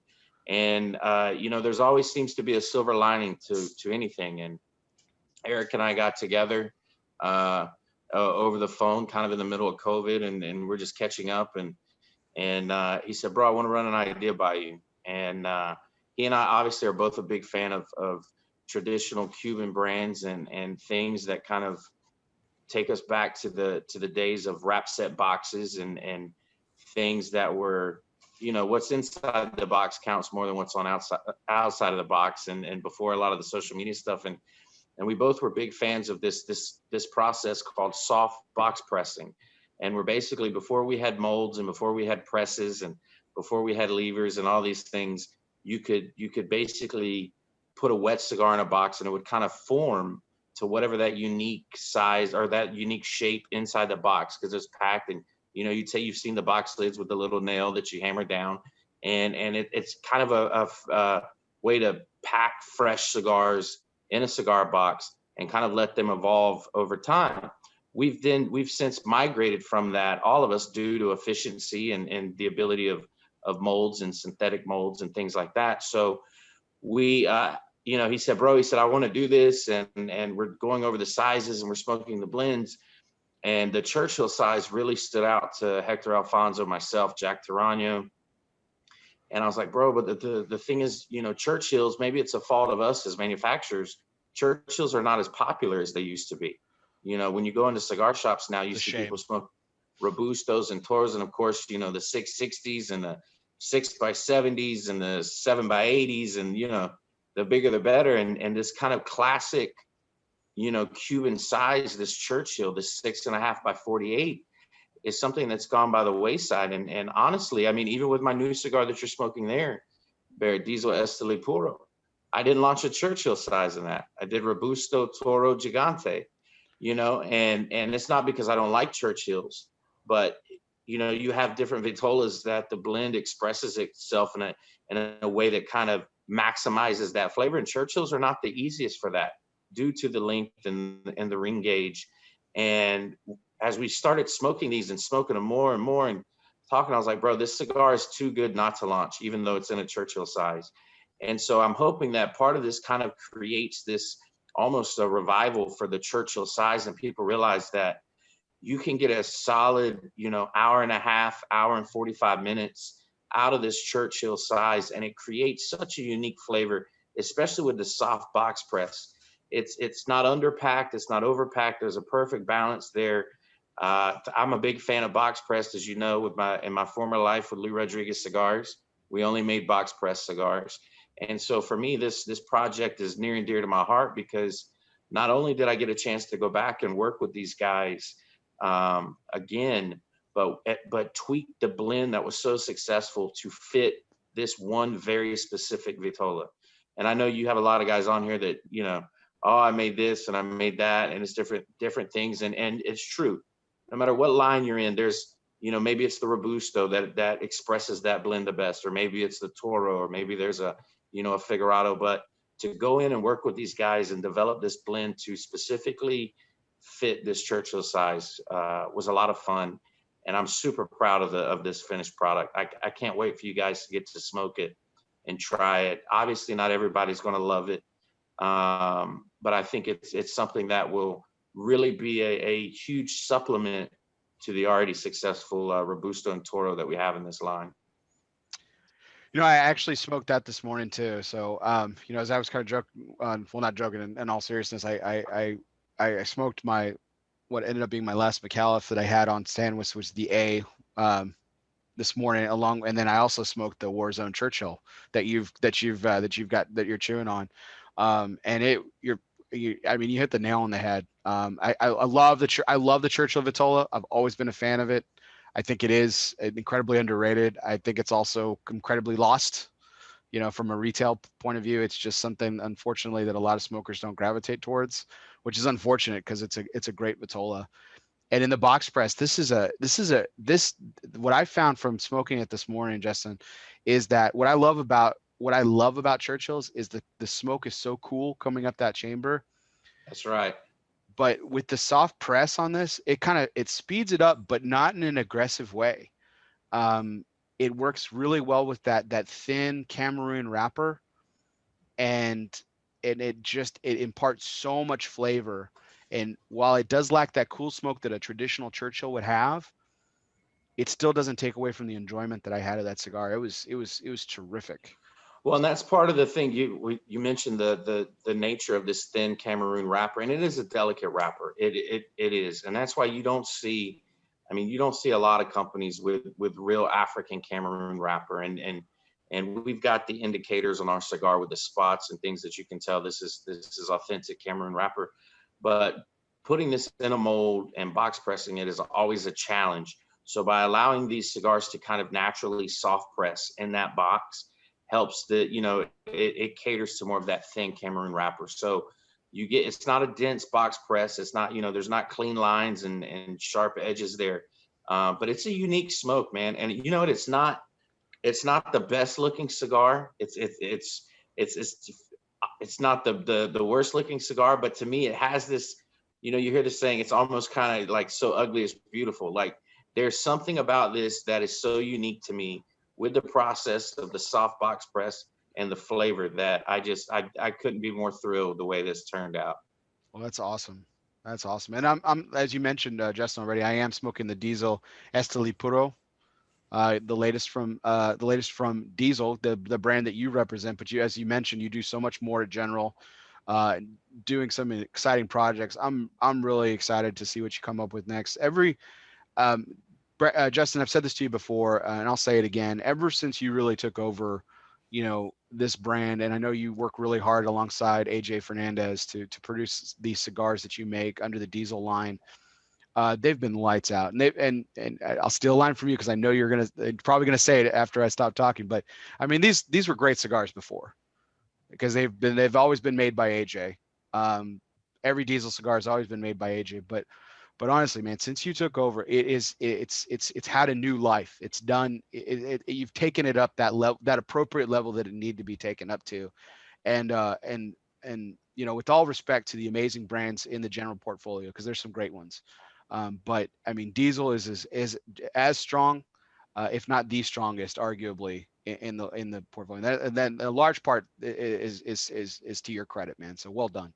Oh man, I appreciate that. I'm I'm humbled that that you said that. And it's been, I tell you what, and I say it a lot, and people will give me a hard time about it, but I'm truly fortunate that I was given the opportunity to kind of take over this brand, and it's a testament to our leadership that they've given me the flexibility to be creative and to kind of push boundaries and do things with this brand that we haven't been able to do with some other brands. And as someone who is,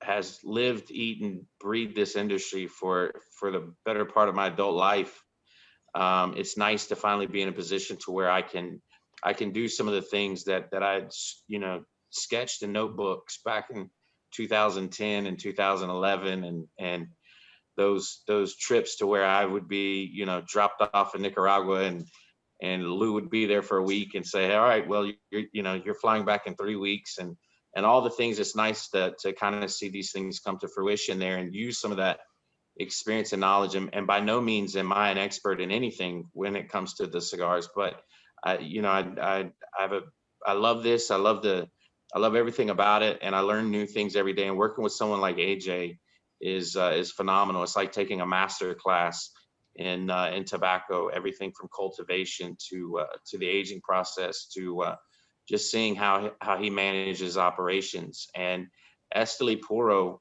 again, is something that he and I thought of, and I bugged the shit out of him for the last 5 years on this thing. And fortunately for us, it was finally ready about a year ago. And to my knowledge, it's the only cigar on the market with a wrapper from the town of Esteli. And I'm very honored and privileged to say that, this is a cigar that was grown in Esteli and rolled in Esteli, wrapper, binder, filler. It does have a different flavor profile. A lot of people, they're not going to be used to the very specific flavor that it has, but it still stays true to what we have at Diesel. Bold, full flavored cigars with balance that won't overpower you. But it's to me, there's not a lot of things new under the sun when it comes to cigars. There may be new stories, there may be new twists, but very rarely do we have another, like an Amazon basin cigar or a Fumar and Corda cigar by Cielo. But this to launch a cigar with a wrapper grown and rolled in Esteli is definitely one of the highlights of my career. That's awesome. And like you mentioned, Justin, you spent most of your adult life in this industry, and we've been ribbing him a little bit, but I mean, Sam is starting his adult life, and he gets the dream, man. He starts his adult life right. I mean, That's right. into the industry. I mean, it's awesome. I mean, it should be commended. Sam, I'll give you my due up front.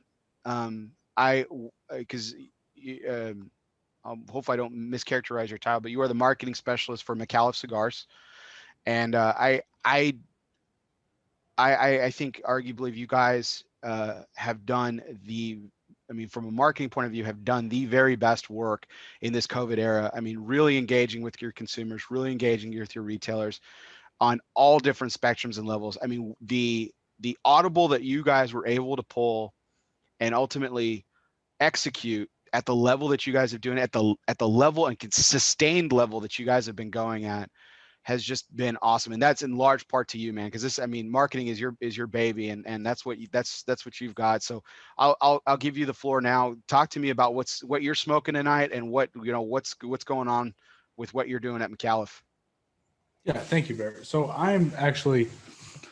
I don't have any A's to smoke, actually, or I would be smoking one for your show, but I'm smoking a Herencia Habano in the Toro size, which was a line extension this year, which is an absolutely delicious cigar that I can't get enough of personally. But yeah, it's been kind of a dramatic shift in the past year at Micallef Cigars. The leadership team is all new. I was kind of in the transition to this new leadership team, and then COVID strikes. And Andy and I are sitting there on Zoom, and we're looking at each other like, we need to pull the reps off the road. It's like, well, what are we going to do?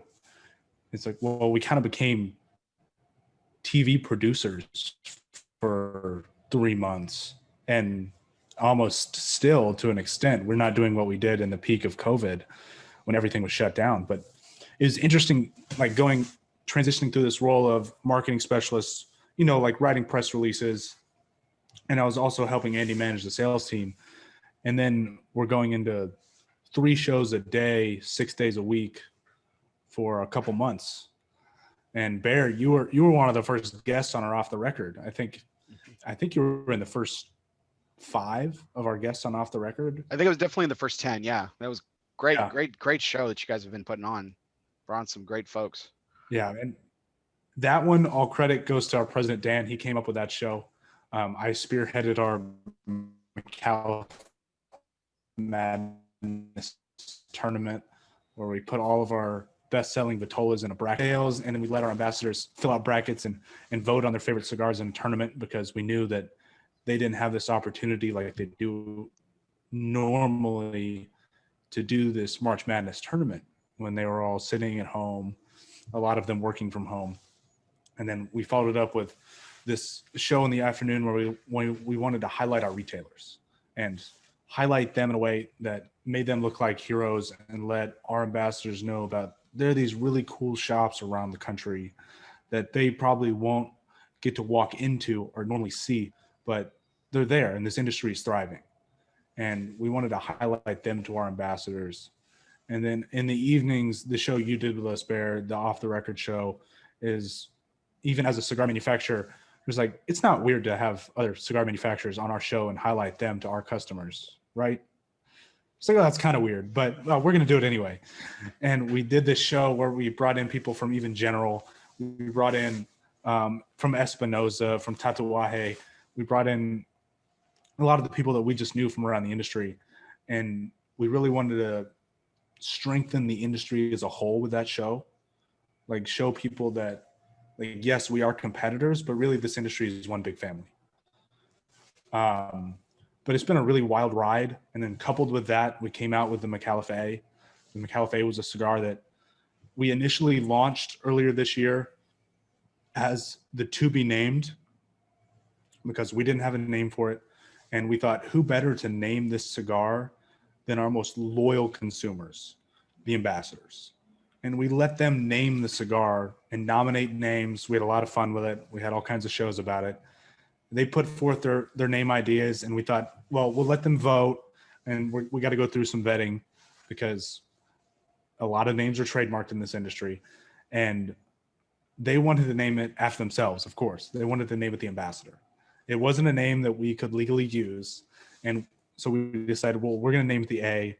We know it's not an A size, but it's a celebration of our ambassadors and how involved they've become with the company during kind of this really hard time in the country. And it's been a huge hit. Like you said, you smoked one this morning. I don't have any to smoke. I don't think there are any at the office to smoke. We broke open a couple of bundles when they came in. Every shipment, we smoke them. We make sure that everything's good, they're consistent.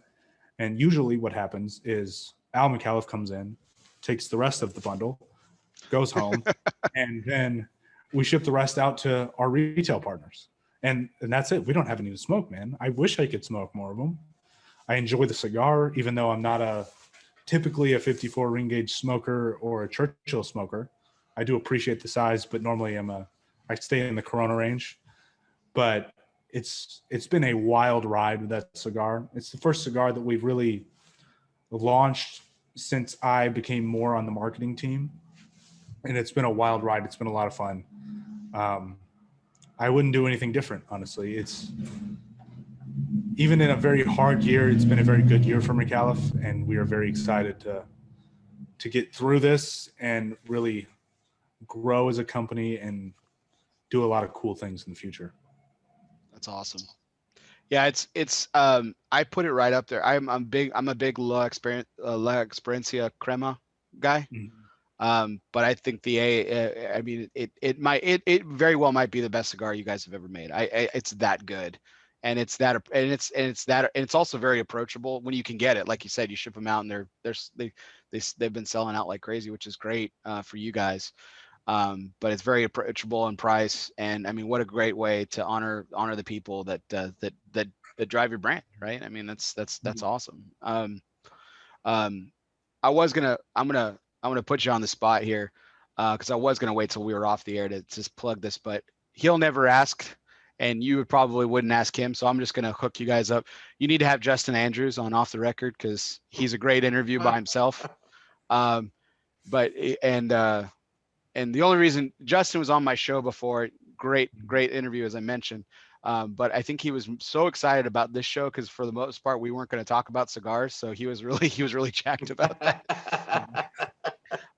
He was really excited for the opportunity. He loves his day job, but he also, occasionally likes to not talk about his day job 24/7. So, which just gave him the opportunity to. So, but going into the next part here, Sam, I'll keep it with you. So as some of my audience knows, something that I rolled out just a couple of weeks ago, we're adding a new component to ELOSOFUMARTAKES.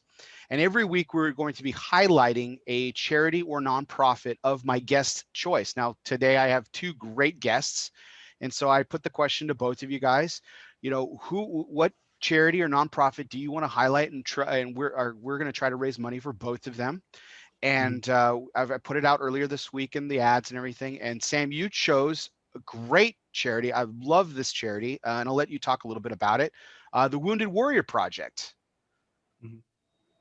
Yeah, thank you, Barrett. Yeah, there's no other way I could have gone with this. I had two grandfathers who served in World War II. We were just coming off Veterans Day. And our veterans have sacrificed so much for this country, especially those who have been wounded in the line of duty or those who have not come back going to serve. You can't talk about their sacrifice enough. I hope that you all will donate to the Wounded Warrior Project. I know that I already have, and I can't talk about him enough, man. I know Carney, I'm not the first person to choose this one on your show, but I hope I definitely won't be the last, because the men and women who have served this country and come back deserve the very best from us. They've sacrificed for us, and we need to sacrifice for them. So with that, I chose the Wounded Warrior Project. There's so much I could say, but the sacrifice that they've made says enough, preserving our freedom through hundreds of years of this country being. So, yeah. It's a really great organization, and it's also really focused. Like Wounded Warriors Project, their sole driven focus is for veterans that have served after 9/11, which is pretty appropriate for you, considering and for all three of us. This is the generation of veterans that we grew up with. My father served obviously prior to 9/11, but I mean, this is the generation of veterans that have given us. I mean, they've given us the freedom to do what we're doing tonight, gentlemen, talking about a film that we love, smoking cigars and talking about cigars that we love, and their ultimate sacrifice and it should be honored. And it'll be in the show notes. Please consider donating to this amazing cause. But it's truly great. And I do really like about Wounded Warrior Project. Not only do they talk about the benefiting veterans who have lost physically, but also lost mentally. They do a lot of mental health and spiritual well-being therapy and efforts to make sure that when people are transitioning to civilian life from their role in the military, that they're whole, that they're made whole. And that's the hardest. They always say that's the hardest thing to see. But I've mentioned this before on my show, gentlemen, and it's a scary statistic. 23 veterans a day commit suicide. And that is a staggering and disgusting statistic. And if by donating to a nonprofit like Wounded Warrior Project can knock that number down by 1 or by 2 or in half, it is enough, because we need to show these veterans what they mean to us. And a great choice by you, Sam. Wounded Warrior Project, great organization. Justin, you also chose a great organization too. And I was really excited when you chose this, because this is highlighting a project, not to be too on the nose, the name, but a project headed by a gentleman who's spent some great deal of time in his life in the cigar industry, Mr. Brian Berman, and his project, Project Mañana. So Justin, I'll give you the floor. Talk to us a little bit about this amazing charity and how we can all help as well. Yeah, absolutely. I will say, to kind of take off of Sam's charity there, Wounded Warriors, as the son of a veteran and somebody born and raised in Fayetteville, Fort Bragg, that charity is near and dear to my heart there. So, like you said, Bear, if there's anything any of us can do to help kind of drive that number down, I come from a family of military service. My uncle, who passed not too long ago, at 98 years old, was a Silver Star winner from, I shouldn't say winner, but recipient. Yeah. Recipient. Thank you. From World War II. So his name is Wade McNeil. So yes, so big, all of us understand and appreciate the sacrifices that our men and women in uniform make. And so that's a big thing that we all contribute to and try to have a positive impact on our veterans today and tomorrow and so forth. My the like, as you said, Project Mañana is something that's near and dear to my heart. Brian Berman is a dear friend of mine. He was someone when I started in the industry back in late 2009, early 2010. Was one of the guys who kind of reached out to me, showed me the ropes. At Lou Rodriguez, we were big supporters of the CRA. I actually was fortunate enough to do a lot of events with these guys all across the country and be an ambassador. And so Brian, went on to do some charitable things there.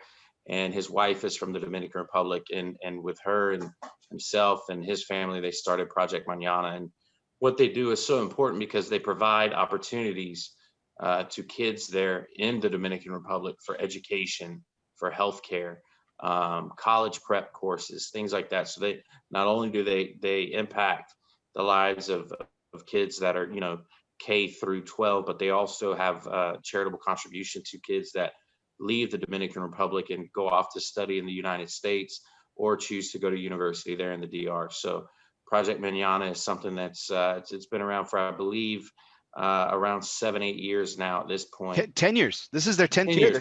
10 years. There you go. Yeah. So it's been 10 years, and it's something that I've been contributing to for a long time, and there's a lot of people all across our great industry that have contributed to it, and just things with a lot of the parents, and we have things at our factories that offer this too. But one of the challenges they face over the Dominican is childcare and when they go to work and where their kids going to be. So offering this service for childcare and K through 12 education is such a big thing, to have these kids in a safe place with clean drinking water, lunch provided, the opportunity to learn and educate themselves, and then also the support through college is huge too. So I'm a big advocate for Project Mañana and Brian Berman and everything that he's doing there. And it is unique that he's from the cigar industry. He's had an impact in our industry for many years. And I just think it's something that we can all get on board with for sure. And we rely so heavily on the Dominican Republic for cigars, and so many of our factories are based there. So it's nice to give back and kind of help that community in a way that it otherwise wasn't supported for many years. Yeah, I not to get too much on a pedestal here about it, but and I don't want to get too controversial, but I am a religious person, and it is actually rooted in Christian values. The charity Absolutely. is, and but their mission is, like as you said, is education, nutrition, um, clean water. Um, you know, when we think about the four major cigar producing countries in this world, I mean there are plenty of others, but the four major ones, you talk about Cuba, Dominican, Honduras, and Nicaragua. And these are all third world countries, and Cuba being I'm leaving them out of this conversation, but the cigar industry has done so much for those three countries. And the DR has probably received the most benefit out of it. I would say out of the four, they're probably the most elevated in terms of infrastructure. But there are still many people living in really like poverty, that things that we would take for granted, Justin. Clean water, nutrition. Right. They not everybody has, and this is an incredible program that Brian and his family and his team have built up, and it's a really great organization. I'm really glad that you highlighted it. I was super excited. I of course knew of it beforehand, and when you, I mean, I floated this out to you, and usually when you and I converse over text, Justin, you're so busy. Usually our conversations that would probably last 3 minutes over the phone, probably, Right. probably stretch out over the course of like a week. But I mean, obviously this struck a chord with you because I put the question to you and you immediately, I mean, you texted me right back. You said that this is it. And it obviously, it's clear that it means the world to you, and it should. It's a fantastic program, and I'm really excited to highlight it. So both links will be in the show notes, guys. If you go back on my Facebook feed, you'll see the link in the ad for Project Mañana to donate, as you will see it for a Wounded Warrior Project. Please consider donating. These are two amazing charities that do some really phenomenal work in the fields that they're in, and I'm really excited to highlight them tonight. So thank you guys, thank you so much. So to that point, we're going to get back to Gladiator. We are celebrating the 20th anniversary of Gladiator tonight, but before we get to that, we're still having a little bit of fun here with the mid part of the show, and then there's this new. Well, not new, actually. We've been doing it for 6 months now, a segment on my show, and it's called One Must Go. Now, Justin, you were on my show last year, and so you didn't have a chance to take part in this. So this will be your first One Must Go. So it is brought to you by United Cigars, featuring Gladiator Havana, and distributors of Jose Dominguez, Bandolero, Garofalo, and the highly acclaimed Atabey and Byron lines. So smoke one today and start living united. Now, here's the premise, guys. We're going to bring back Gladiator into the discussion here. Well, actually, we're going to bring back one person from Gladiator into the discussion, and that, of course, is Russell Crowe, who plays Maximus. Now, so the idea of One Must Go is I'm going to give you 3 things, okay? Now, 3 things, and one of them has to get the boot. Now, I'll explain why I chose these 3 things here in a second, because there was one that I was thinking about, but I figured that would be automatically the de facto boot. But I wanted to get y'all's 3 things. So, okay, so maybe not, but I'm maybe assuming something here, but I'm thinking that all of us probably think that Russell Crowe's best role is probably Maximus. Yep. But let's not forget, he won the best actor for this. And then the following year, in 2002, he wins for his portrayal of John Nash in A Beautiful Mind. And of course, he went on to play the year after that, another iconic character, Jack Aubrey, as Master and Commander. And then a few years after that, he portrays Jim Braddock, the iconic boxer, in Cinderella Man. So I was thinking of like badass characters, and I was thinking, okay, I'll do Jack Aubrey, Jim Braddock, and I was going to do Robin Hood, but I figured, Robin Hood's going to totally get the boot because the film was not that great. We're going to talk about Russell Crowe's IMDb here in a little bit, but for these 3, I think these are 3, other than Maximus, I think these 3 are they're definitely my favorites, and I think they're the 3 of his best. maybe Bud White from LA Confidential, but I'm going post Gladiator here. So with the one, so one must go, guys. What is the role that you say, you know what? No, just no, I'm going to take the other two. This one's got to go. What is it? Jack Aubrey, Jim Braddock, or John Nash? Sam, I'll go to you first. Well, Bear, I'm going to be honest. I've only seen 2 of the other films. I've seen Master and Commander. I've seen Cinderella Man. So by default, I almost have to keep those 2. But Right. In my opinion, I don't even think it's a default, because those are both roles that he played. I mean, Cinderella Man is still one of my favorite boxing movies that I've ever seen. And Master and Commander just ignites the history buff in me. It's like, that is a leader, in my opinion. But yeah, by default, I have to keep those 2, and the other has to go. I think Rocky is my favorite boxing film. Raging Bull and Cinderella Man are tied for me, but I'm Yeah. a big Cinderella Man guy. Absolutely. I'm going to participate in this too, but I'm not going to spoil it yet. So that kind of gave away a little bit of my answer. But Justin, which role? Jack Aubrey, Jim Braddock, John Nash. Which one goes? Nash for me. I mean, Braddock, Cinderella Man is one of my all-time favorites. So yeah, the third one there, Nash, that didn't resonate with me as much as some of the others, but Jim Braddock, I'm glad you mentioned that, because that's one of those films that, again, it gets lost a little bit, and then when you see it, it's like, oh my God, it's captivating. I can't turn this away.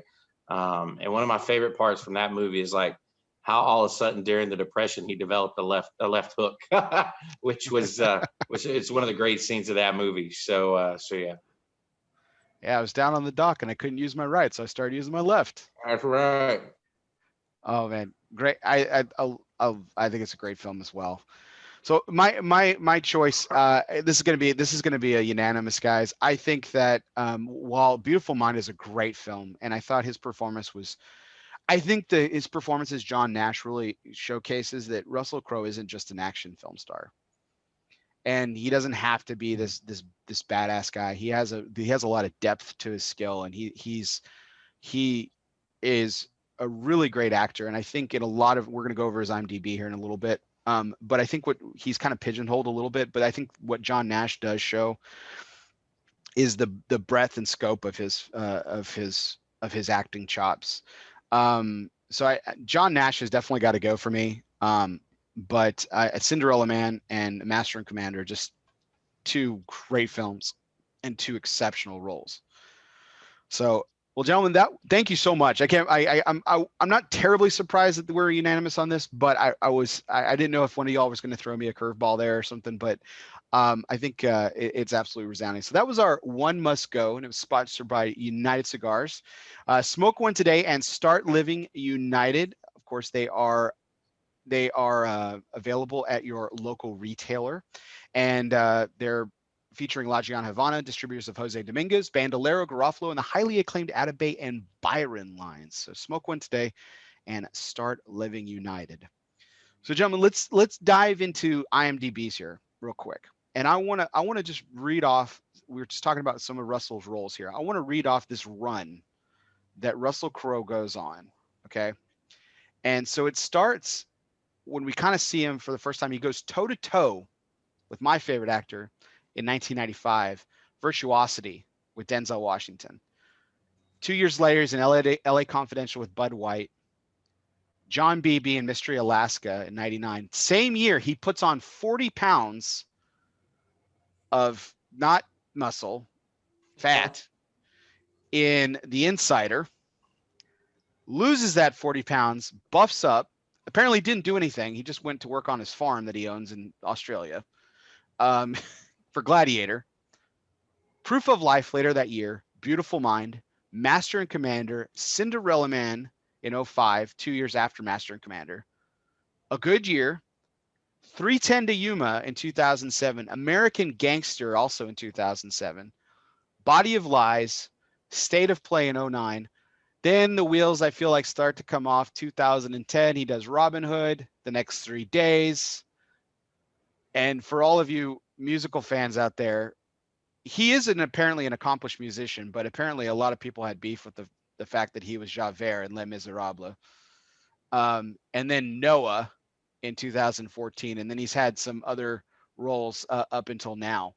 I think it kind of tailed off after like 310 to Yuma, which is also a film that I really love.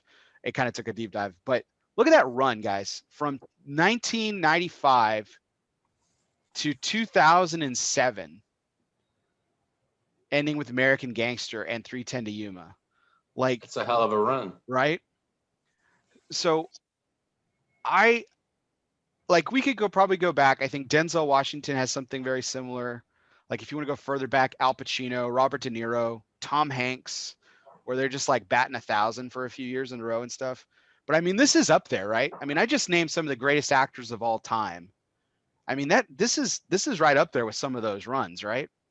No, I agree. I think a testament to him is that, I can be sitting over here with one of my all-time favorite movies, Gladiator, and meanwhile, my mother was obsessed with A Good Year. She thought that was just an amazing film. She loved it. So that shows the depth of Russell Crowe and that run that he had to go from, Beautiful Mind and Gladiator and 310 to Yuma and American Gangster. And then all of a sudden, here's like kind of a rom-com here. It's A Good Year. So yeah, that run could probably go up against a lot of other great actors' runs there. What about you, Sam?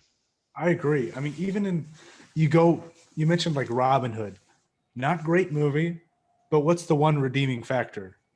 It's Russell Crowe in that movie. Yeah, exactly.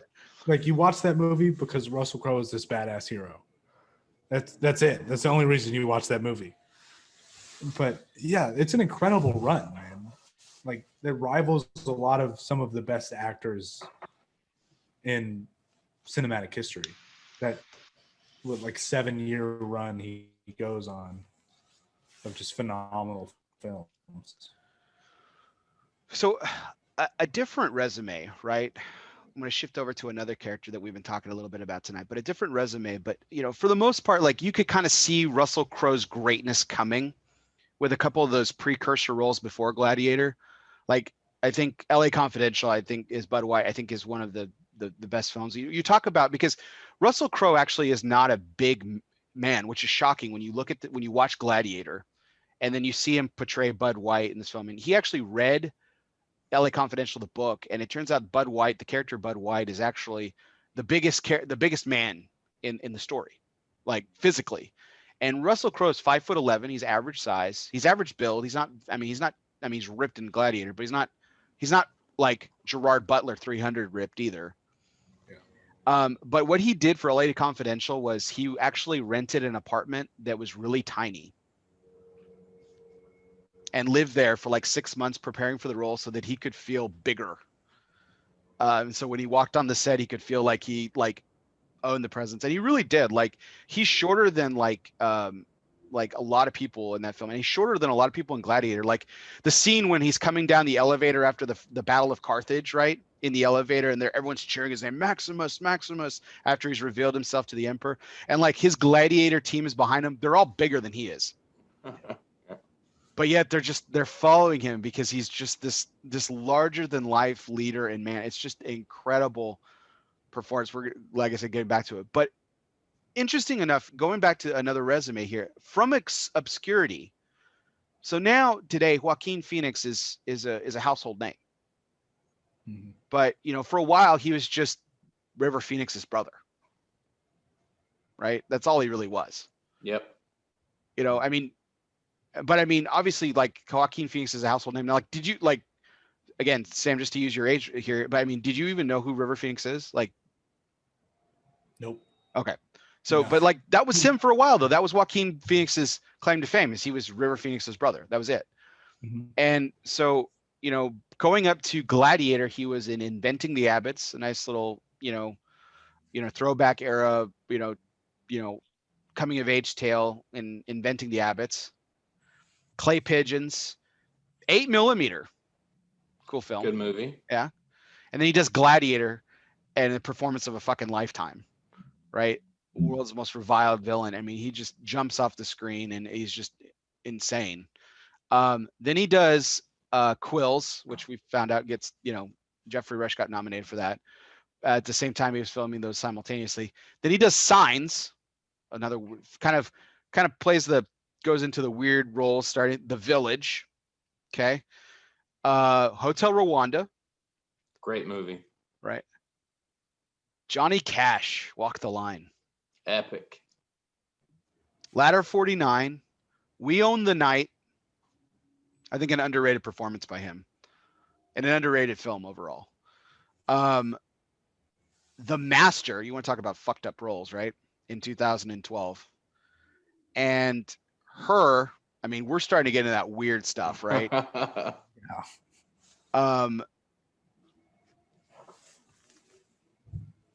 And then most recently, Joker.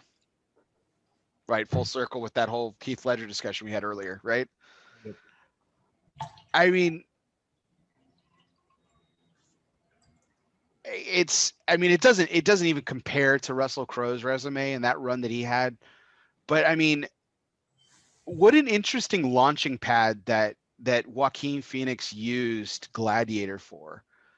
And I would say, like, out of all the films that he's done, like, maybe We Own the Night's a little underrated, but I mean, Walk the Line is probably, it's definitely my favorite role of his.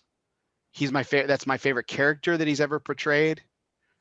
Because I mean, you can't like Commodus. Like, no one likes Commodus. Like, but I think Commodus is his best role, which is kind of sad because it was like he came right out of the gate firing on all cylinders and just is, in my opinion, just hasn't been able to reclaim it.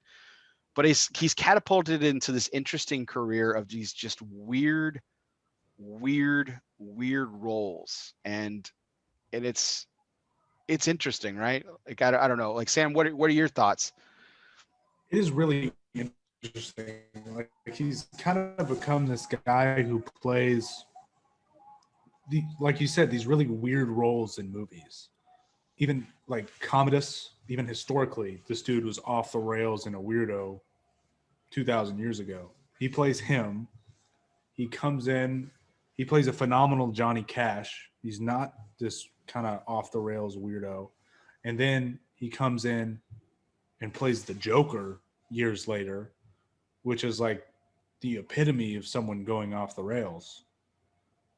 It's really interesting to me, like, the transition he's made, and he followed up the last Joker performance of Heath Ledger, which was phenomenal. And the next guy to play the Joker is played the Joker for real. I'm not going to talk about. Oh, you're not going to talk about Jared Leto? Okay, that's fine. I'm not going to talk about Jared Leto. That doesn't count. No, I'm not going to talk about Jared Leto. And he just takes it to this whole nother level of psychopath and like mental instability. It's such an interesting career to look at. It's not like this magical run that Russell Crowe has, but it's extremely interesting. So I'm flabbergasted that this was like his best film. Like, if I look back on it, like, this was really his best film. And I mean, he probably he probably honestly kind of did like, I don't think he could ever play like the true hero. Like, Johnny Cash was an interesting character, right? He was a flawed individual. Like, he was very an empathetic character throughout that film. And I thought, like, other than this, like, that's the other film that I gravitate towards him. But he's a very talented actor. But I just haven't liked any. I mean, with the exception of Walk the Line, and like I said, in We Own the Night, I just really haven't liked any of his characters. I will say this. I think if either one of these, if we had to choose which one of these two could kind of have this renaissance and come back and do something strong, I think it would be Joaquin Phoenix. Like, I think he's, which again, it probably doesn't help that I saw a picture of our boy the other day with a white beard, and the big belly, and Russell Crowe, he's looking kind of like, he's looking like he's on the other end of the bell curve there. And I think Joaquin Phoenix, especially after the Joker, I think I think he still maybe has a little bit of upside. He might have one left, two left. He's young enough. He's popular enough. I think the Joker, even though it won't be in that same vein, obviously, but I think that he might be getting offered some roles now after that perhaps he wasn't a few years ago. It's true. It's true. I wonder if he could ever become if he goes on a run of being a good guy. Like I just don't know if he could ever go on a hero run. He has that look about it. He just doesn't have that leading man, like I'll follow him into the gates of hell and go to war with him kind of. But then again, maybe that's just not his bag, and that's okay. Like you have to have people like him in Hollywood, or else film's just not good, you know. But it's an interesting like comparison when you look at the two, how they utilized this film to spearhead two very successful careers. Mind you, I didn't really like a lot of Joaquin's stuff, but I don't think I think that's more my problem. I don't think that he put out bad films. Where we saw a lot of actors who like took off and then did nothing for a few years. Ben Affleck, but whatever, so like, but I think that there's some similarities there. They're interesting that they use this to catapult an interesting career. So my next question about Gladiator, and I think this one's going to be unanimous too, but I think there's some interesting contenders when you go back. Again, this was the film that kind of spearheaded the rejuvenation of the swords and sandals, kind of fighting and everything, style of a film. And but I mean, is this the best Gladiator film? I mean, my only other thoughts are, Ben-Hur, which was actually, chariot racing, but I mean, brutal in its sense. And Spartacus, of course, which was the original and the great, Kirk Douglas, who made that film, made Kirk Douglas the greatest movie star in for 20 years. And I think that's why people just didn't want to make these films anymore, because they're like, how do we compete with that? And then Ridley Scott's like, oh, I got this. Mel Gibson turned me down, but that's fine. I got this guy named Russell Crowe, and we're gonna fucking take it to another level. But I think we're gonna be unanimous on this. But I mean, do you guys have any other suggestions? Is there another film that is there another film that's like number 2 in your minds? No, I mean, in my opinion, Gladiator's 1, and then it's the 2 you mentioned. That's it. Period. To me, that's my opinion. Justin may have another opinion, but I'm trying really hard to have another opinion. I really am. But I think the three of us will be in agreement. I mean, now I will say I was a big fan of Troy. I thought it was great, but I don't think it compares. I mean, it wouldn't be on this list right here. So yeah, I think it's interesting that when the kind of, as you guys put it, the swords and sandals, when it's done well, it's something that we all kind of get behind, and it's this, this reality with, historical, but there's like mysticism to it, and this mythology of these guys that are, larger than life. And so it's so funny to me. It's like, you would think from a creative standpoint that this would be a layup. Like, here's the template. Yeah. You have the hero, you have the villain, you have this time period, you have these costumes, you have these type of people, boom, boom, boom, it's done. But so many people can't execute it. Like, so many films have not been able to achieve and execute what Gladiator did. So maybe that's, it's a testament to Ridley Scott, where he's like, so it's just interesting. The more, as I was preparing for the show and flying, I was just thinking about it. Like, this is something that you would think from the outside, it's something that's easy. It's almost like a baseball movie, like we talked about earlier with Kevin Costner. It's like, the players, the roles, the scene, the time period, what it takes to make it successful, and there's not a lot of success stories in this. 300 kind of does. I think 300 accomplishes it, like the reviled villain, but it's just, to me, the reason I don't put 300 in the same breath is 300, and it was modeled after a comic book. I mean, it's a classic story, don't get me wrong. It's taken out of history, just like this one, and by and large 300 is incredibly more historically accurate than Gladiator, but but it was just too, for me, it was just, if we're comparing the two, like, I love 300, I think it's a great film, but it was just too comic booky.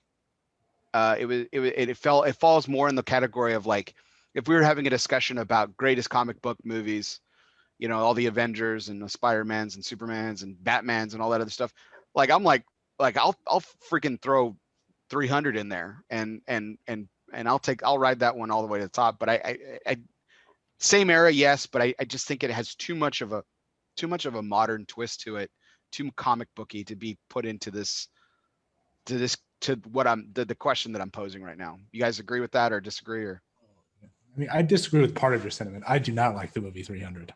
oh wow, okay. Yeah, I love Gladiator. I do not like 300. It's just I couldn't get past. It is very comic booky.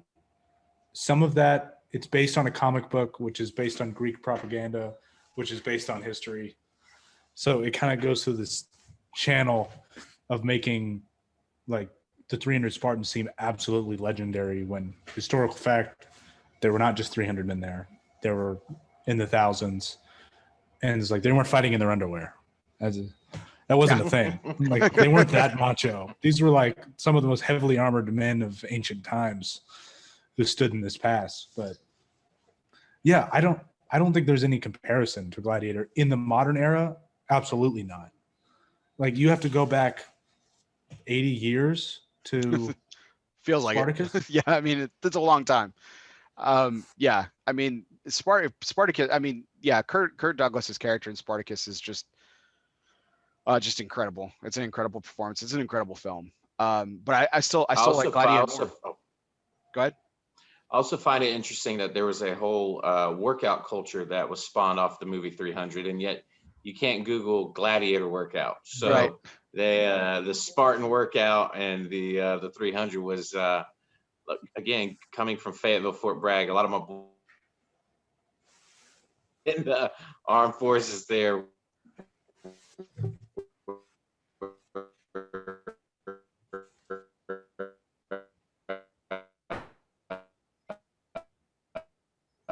Sam, do you still got me? We're losing Justin, I think. Yeah, I still got you. Okay. Justin, you're freezing up. So well, Justin's coming back in hopefully. Here, yeah, I think he froze up there.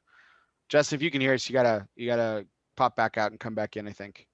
The thing that I'll say about Troy, to Justin's point, is that I think Troy suffered from Gladiator. Like I think Gladiator is Gladiator, whether Troy happens before or after. I think Gladiator is Gladiator, but I think Troy suffered because it came after Gladiator. I think Troy would be a much better film had it preceded Gladiator, but Gladiator would still be Gladiator. I agree with you. I think it suffered because it had to live up to it. And it did not do that. It's not as good as Gladiator. It's a good movie. It's swords and sandals. And if it was before Gladiator, it would have helped kind of revive the swords and sandals genre. But because it was after, it suffered. I completely agree with you. Yeah, absolutely. So Justin, can you hear us? I can. Can you guys? Am I still freezing here? No, you're good. You're good. So what my contention was, you mentioned Troy, and I said, I said that Troy suffered from the Gladiator hangover. Like I think if Troy happens before Gladiator, Troy's a better film and better received. But I think Gladiator is still Gladiator. Like Gladiator happens and it's it, right? So, I think that's fair. That's a fair statement. So here's my next point. So we've been lauding about this film Gladiator for the last couple of hours. So as you know, I posed this question on Facebook. I specifically targeted my cigar industry friends. Now, a lot of friends outside of the cigar industry answered and chimed in on this post, but I simply said, hey, where does Gladiator fall in your list of all-time favorites? Essentially was the question. Like rank it 1, 2, 3. 1 is like you hate it. 5 is like it's in my top 5 films or whatever. And there was surprisingly a number of people that had it listed as 1, and 2 people in particular. One who happens to be my partner, Cigar Coop, on Cigar Coop Primetime Special Edition. Big supporter of my show, big supporter of me, great partner and everything. But he puts this movie as 1. Another one in cigar media is Eric Gatormson of Cigar Dojo, who said that he fell asleep during it. Yeah. To which I quipped, Yeah, it really is a snooze fest, especially when a tiger's jumping on a guy's back and you're fighting, fighting for your life. But yeah, I kind of fell asleep during that. I kind of nodded off too. Like, I look, if you don't like this film, that's fine. I don't understand how you could be bored during this film. Right. Like, obviously we're incredibly biased. We all three of us really love it. And I picked you guys specifically out of these comments. So I wanted to bring two other individuals on this show with me to talk about this film. And both of you guys had it listed as a 5, the highest rating that you could give. And I picked you guys for two different reasons. Sam, I knew that you were younger, so I didn't know how old you were when the film came out, but I knew you were younger. And Justin, I know you're closer to my age, so I wanted to test this generational gap a little bit and examine the film for what it is. And I'm glad that we've done this. This has really been a lot of fun. I hope you guys have had some good fun too. But I mean, we're not crazy, guys. I mean, like, how could you fall asleep during this film? Like, any thoughts? Like, You can't. It's and I love Eric, but I think he was just trying to be funny in that, and I think he was kind of playing up to like being a little controversial, because there is a difference between not liking something and falling asleep in something, and there's no way you could fall asleep in this movie. There, you could easily, I'm sure somebody could articulate, which I would fundamentally disagree with them, that it wasn't a good film and whatever their bullshit merits were for it and this and that. however they were wrong, that's fine. However they were wrong, that's fine. But falling asleep is it's a boring. Like, there's no, you can't. It's uncomprehendable. It's just, no, that doesn't happen. So I would be willing to bet a large sum of money that Eric was full of shit on that specific comment. So it doesn't have to be your favorite movie. It doesn't have to be your number one. I would challenge anybody if it's not in somebody's, top 10 at least. Yeah. But to fall asleep, no. Yeah, I simply don't get it. Yeah, Sam, your thoughts? I don't understand it at all, man. Like, you jump right into it. It's just this massive battle where Maximus is like, unleash hell. And then the fall of Maximus kind of into this depression and then into the Gladiator arena. It's like, how in the world do you fall asleep in that? I don't understand that at all. Yeah, like, you fall asleep and like, I'm going to take a shot at Star Wars here, like the prequels and the Senate hearings. Yeah, I get that. But come on.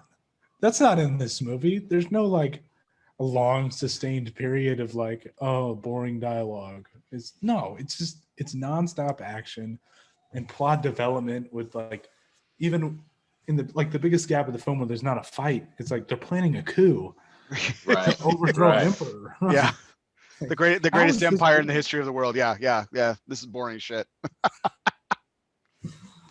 Like, so you mentioned like the unleash hell, and like, I mean honestly, like this is my last question on this. Like, so let's talk about, okay, let's have a little fun with this though. Like, I do examine this, and I have to ask this question because I think it has some merit, but I think it builds the film appropriately. But I'm going to get your thoughts. Okay, so as Sam just said, the movie kicks off with this amazing battle scene, which, like the Germanic tribe that just goes down, like throwing the head of the Roman soldier into the middle of the battlefield to kind of kick, is a kickoff for this film, and just like, okay, like, here we go. And then, like, yes, hell is unleashed, like flying catapults of like fiery rocker just exploding against like the Black Forest of Germany. Like, it's just, it's just epic. There's a war dog in the middle of this. Maximus is leading the cavalry. Like, there's a guy, and I'm picking a shot at myself here, dressed up as a bear who gets like annihilated, in the middle of this battle. And like, it's just an epic way to start a film. But here's the question, gentlemen.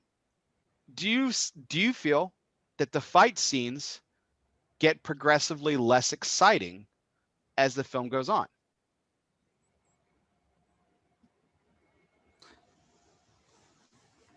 Go ahead, Justin. No, we were heading down the same path there. I think that if I were to pick kind of nitpick a little bit of the film is it reached such a high point so early on, and it became, again, I don't think the screenplay and the narrative lended itself to more of that, but it did. The fight scenes, because they're in a different arena, it's a different, it's the movie evolved throughout that process. But yeah, the way the movie started from the first time I saw it, like you thought it was going to be this battle driven, these amazing fight scenes. And I feel like it did kind of tail off a little bit. Mm-hmm. No less impactful, but I think, yeah. Sam, your thoughts? So in terms of just raw excitement, I think it starts out at a really high point in the battle in Germany. And then I think it peaks. And it's exciting when he's in the gladiatorial arena in Africa. And then it kind of peaks at the Battle of Carthage in terms of excitement to me. And then it does kind of tail off, just with the sole category being excitement. But also the fights become more meaningful to the plot than those initial fights were.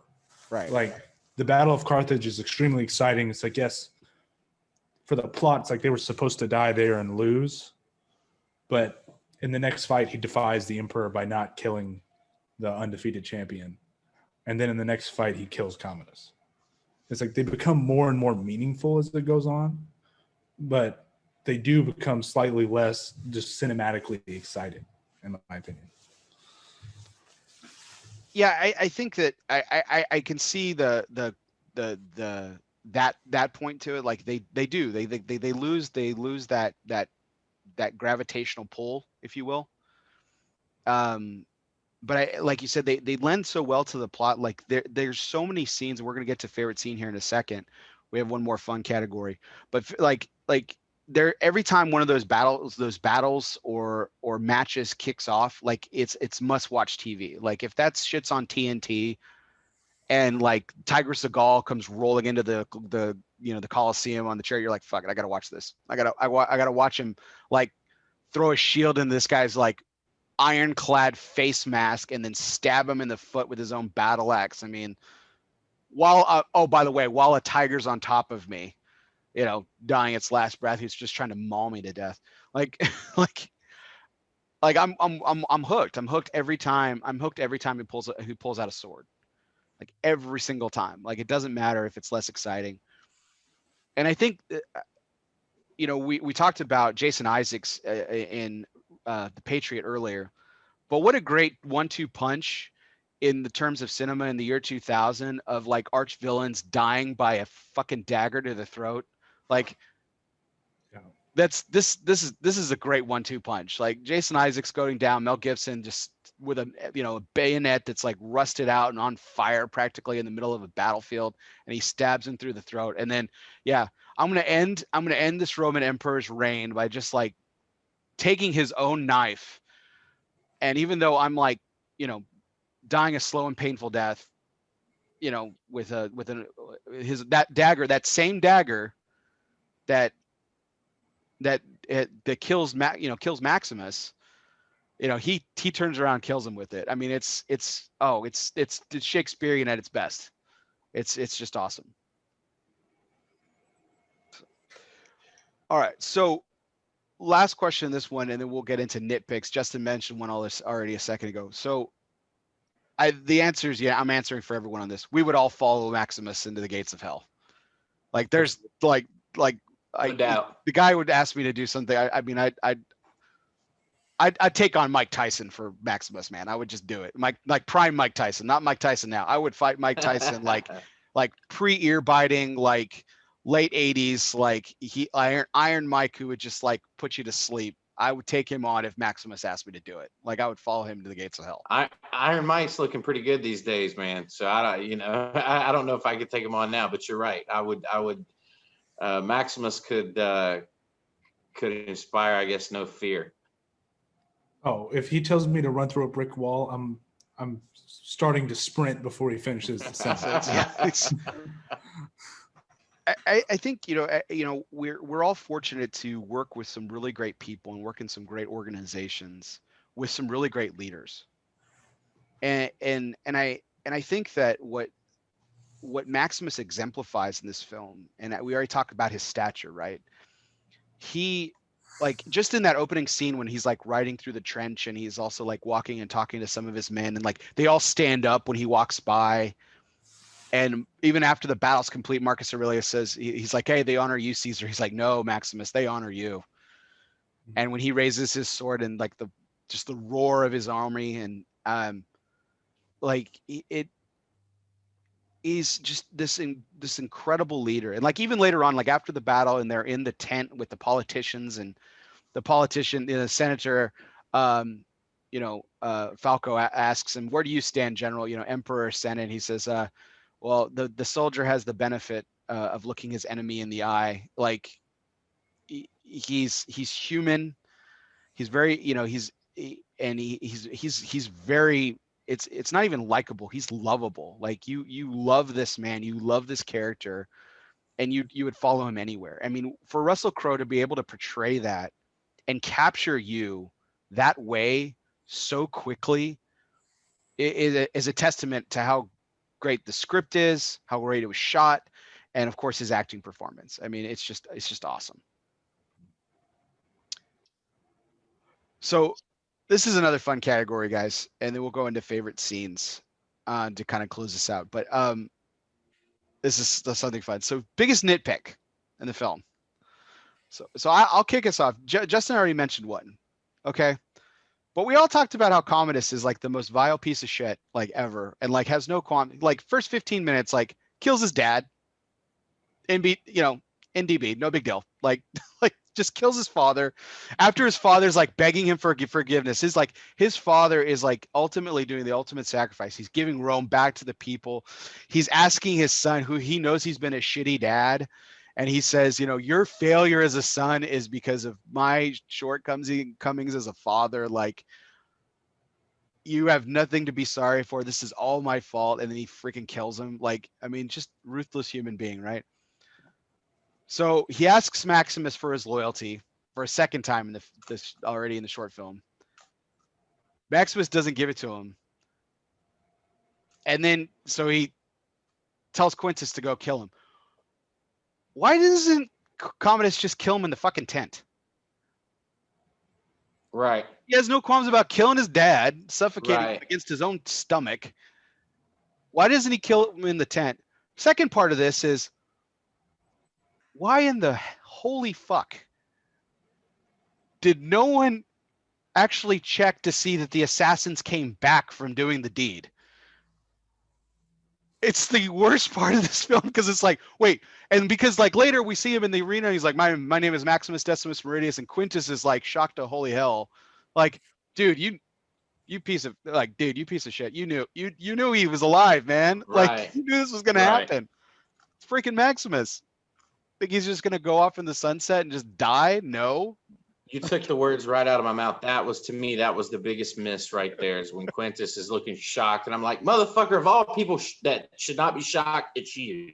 Like, did anybody just wake up the next day and go, none of the guards came back. None of these guys came back.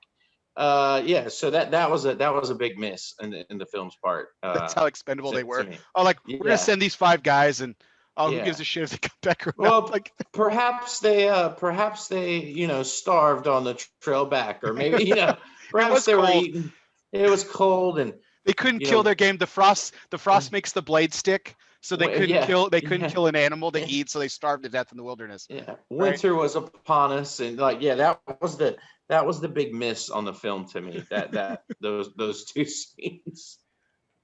Like, I think it would have served well if like all Quintus had to do is just like the face palm, like, shit, I knew this was coming, right? Like, damn it. Yeah, it would have been better had you saw Quintus's face go, like, I lied, and now it's coming back to bite me.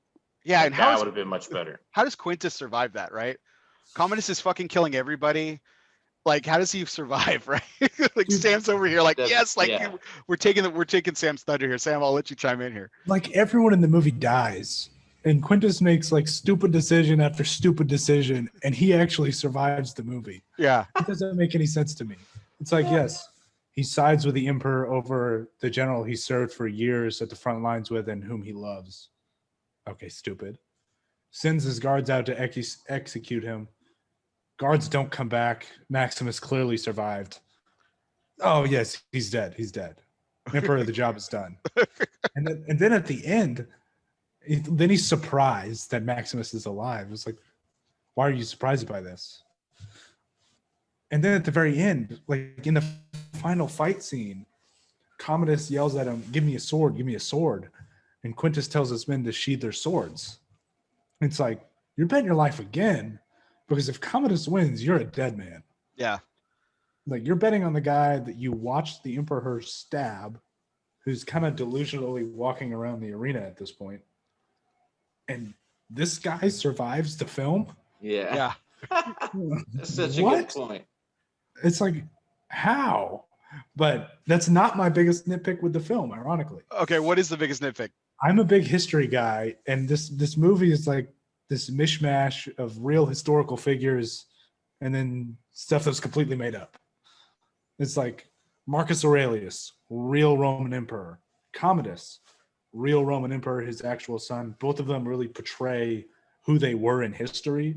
Yeah, because Commodus was actually a gladiator. He would go into the Colosseum and fight. Yeah. He actually fought in the Colosseum. He did not die in the Colosseum. He was strangled in the bath. Yeah. Which is a very Commodus way to die, in my opinion. By a wrestler named Narcissus, by the way. Yeah. Strangled in the bath by a wrestler. Named Narcissus. That would have been great. Yeah, Maximus strangles Commodus in the bath. That would have been a great final scene. Yes, absolutely. You're absolutely right, Sam. There's a lot of wrong historical accuracy. So Marcus Aurelius and Commodus actually ruled together, co-emperors for a number of years. Yeah. In the final years of Marcus Aurelius's failing health, and then Commodus took over for a couple of years, 12 years after that, I think, before he was finally assassinated by Narcissus. Just to go back to Quintus one more time, because we got to pick on this guy a little bit more. So yeah, Sam brings up a great point. Gambles again on basically the losing side. Like, okay, he saw him like, and he's like, Maximus is dying. I'm gonna like bet on him, but like even the 2 seconds before when they're teeing up the fight, Quintus still doesn't give Maximus the sword. He like chucks it halfway across the Colosseum to go get it. And to put him at a further disadvantage. I'm like, dude, you are the biggest dick in the world. Like, give the guy a sword, something, man, like a shield or something, a dagger. This guy was your hero for years on the front lines, and this is how you're going to treat him? Right. Oh, And then 2 minutes later, you're going to bet on him by not giving the Emperor a sword? So you're a dead man either way.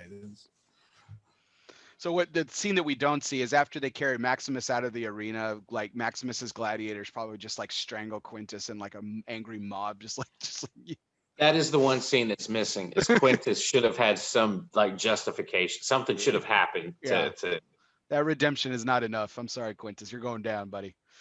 So, all right, guys. Last two questions are one related to the film, and then our curveball segment to close out the show. So, got to go back to, we were talking about all the battle scenes. We've quoted this film throughout tonight. Great characters, great film. What's your all-time favorite scene? Like your all-time favorite scene? I have a couple I picked. I'm gonna go last again. I want to do the honors. I want to give you guys the honors. So, Justin, you were last to show up tonight, man. Thank you so much again, dude. Traveling halfway across the country.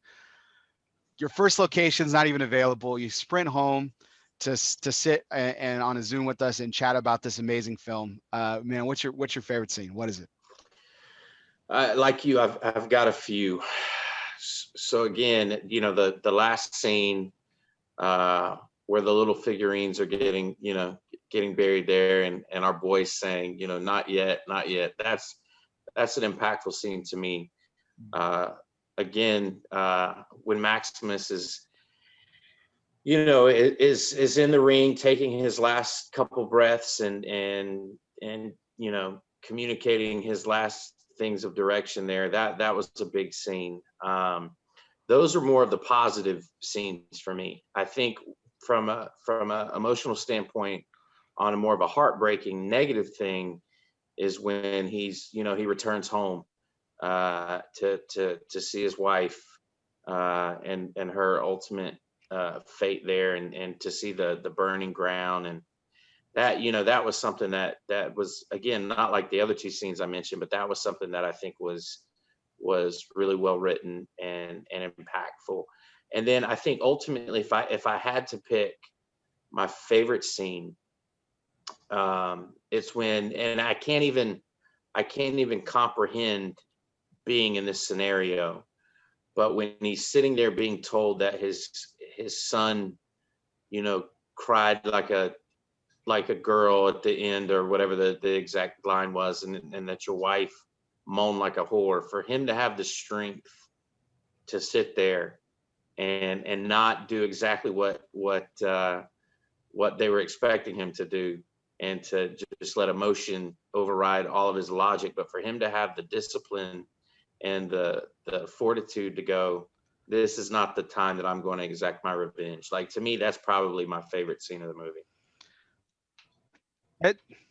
That scene, I think, actually points this film. It's a great pick, Justin, because I think it points this film into, like, everyone talks about this just being a vengeance film, and I think this proves like that. Yes, it's about vengeance in a sense. It's about justice, but it's also about stripping Commodus of absolutely everything. Right. Because even Commodus eggs him on. He's like, I only have one more life to take. He's like, well, then take it now. And he doesn't do it. He continues to defy him, even when he's asking for death. And he is going to strip him of everything. He is going to bring him down to his level by continuing to defy him more and more. And it is, I think that, like you said, that is a really impactful scene. Where he arrives at his homestead with his son and wife crucified on his own house, like burned, like just, I mean, I've like ugly cried twice in my life in a film. That's one of the scenes. The other one is Tom Hanks's Captain John Miller on the bridge in Saving Private Ryan, dying. Those two scenes, I am ugly crying almost every time still. I cried earlier this week when I watched this film again. And it's even more meaningful now. I have kids, so it's like, and I have a wife, and I'm like, oh God, like, yeah, it's rough. I mean, it is raw. It cuts you to the core. It's real. And people are like, have criticized this. They're like, well, you don't actually see them. You only see like their feet and stuff. And it's like, you don't need to, man. You don't need to, like, Sam was talking a little bit about this show. He was watching this with his wife, and his wife was saying how gory it was. And like, you didn't need to see that much gore. You didn't need to see that X-rated visual to understand the pain and anguish that was going on in that moment. Like, great impactful scene picks. Absolutely. Sam, what are your choice? Those were phenomenal. I think the first one I'm going to go with, I got two, which, I mean, those in terms of impact are hard to beat. But the second time he fights as a gladiator, when he comes in North Africa for the second time and just mows down like 6 guys, throws his sword, and then says, "Are you not entertained?" Yes. It's like, it's the highlight on this absolutely brutal form of entertainment that the Romans had. It's like, you were having guys fight to the death in front of you, and you were cheering people on. It's like, how gory and brutal is that? Like, I understand it was 2,000 years ago, but like, good Lord, man. You see why Marcus Aurelius banned the sport. Brutal. And he's calling out the crowd about this. It's like, I just killed 6 men and you're cheering. It's like, that's horrifying. And then my absolute favorite scene in the film is the Battle of Carthage, and then the aftermath, when Maximus gives his little speech of, "My name is Maximus Decimus Meridius, commander of the armies of the North, general of the Phoenix Legions, loyal servant to the true Emperor Marcus Aurelius, father to a murdered son, husband to a murdered wife, and I will have my vengeance." And just seeing like the look on Commodus's face of horror that what he did is coming back to haunt him now. It's like you got what was coming, bro. Yeah, absolutely. I still harken back to the teenage me on like my favorite scenes. like I'm still, like I said, I'm still captivated by each of these battle scenes, like each of these fight scenes, and like they're just must watch. Like every time they come on, like it's just much watch. Like I think if we could nitpick a little bit further, just to go back to a previous thing, like I think a couple scenes that you could cut, a lot of the like the cuts to him like walking through the wheat field, like there were probably a couple of those you could probably get rid of. Maybe a little too much, Ridley Scott, but you know what? You wanted to drag it out. We get it. It's heaven. He's going there. It's awesome. He's going to see his family again. That's fantastic. But every battle scene is just so captivating. The opening battle scene is just, I mean, that's the way you start a film. I mean, that Right. is, I mean, that's up there. I mean, that is the Super Bowl right off the bat. I mean, Ridley Scott goes totally NASCAR. He goes Daytona 500, like right out the gate, and then he's like, oh yeah, the rest of the season, like, yeah, here we go. Like this is I mean, this is the way you start a film. But I think the first Gladiator scene is when he's yellow and Jaimin Hansu is red, and they're chained together. And like as they're waiting to go into the arena, I got to note this real quick, because like the guy in front of him who's chained to Ralph Mahler's character, I forgot the German's name, but who doesn't like him and then ultimately becomes like this loyal guy to him, which is really cool. But the guy who's chained to him is like peeing himself, and like I've heard two different perspectives of this. Like people say that Russell Maximus's character looks at like this guy in front of him peeing himself and takes that step back. To me, I was thinking like from a soldier strategic standpoint, I don't want to be as far away from this guy as possible. But like people were like saying like, oh, this was disgust. Like he was so disgusted by this man. I think it's probably a little bit of both. But when he immediately turns it on, when he gets in there, when he gets into the arena, like it's just crazy. Like he goes from zero, like I'm not going to fight, the German and like the Gladiator combine that they have before, to now like I'm just like gonna just take on 7 guys by myself, and like it's awesome. But for me, the Battle of Carthage, the first scene in the Colosseum, is probably my favorite scene like throughout the film. It takes all the Gladiator scenes before it, and it trumps everything after that. But that's kind of like the apex right there. Like it's just like the chariots and like, like ironcladded women shooting arrows at them, and then the wheels with the blades, and like he's back in his element, and he says, how many of you have served in the army? And one of the guys is like, I served with you at Ventavona. Like, oh shit, like no emotion, like, no, like I'm sorry you're here. It's like, no, hey, you can help me. All right, let's we're and this is another credit to Maximus's humanality, right? Maximus, who like Commodus even says later, the Maximus the fierce who knows no fear. Maximus is scared in this moment. Like he doesn't know what's going to come out of these gates. Like he's kind of nervous. He's like, I'm here in front of the Emperor. Like I got to win because I got to extract my revenge. And like, I don't know what the fuck's going to happen here. He's like, guys, we need to work together and we'll survive. We survive if we work together. Not even winning. He's not even thinking about that. He wants to survive.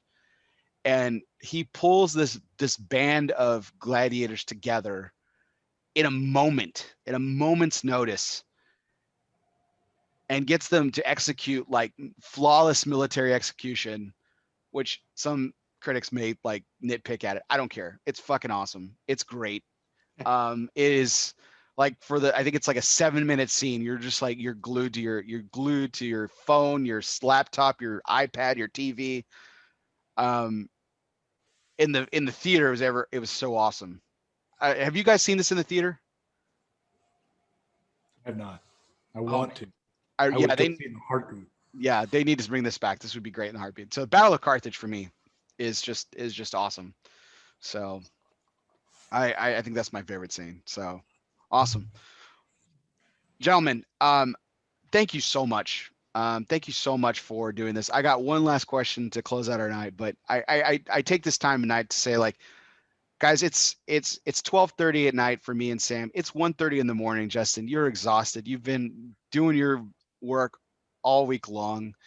And for you guys to sit down with me this late on a Sunday evening when you guys should be with your families, or Justin, God bless you, you should be asleep.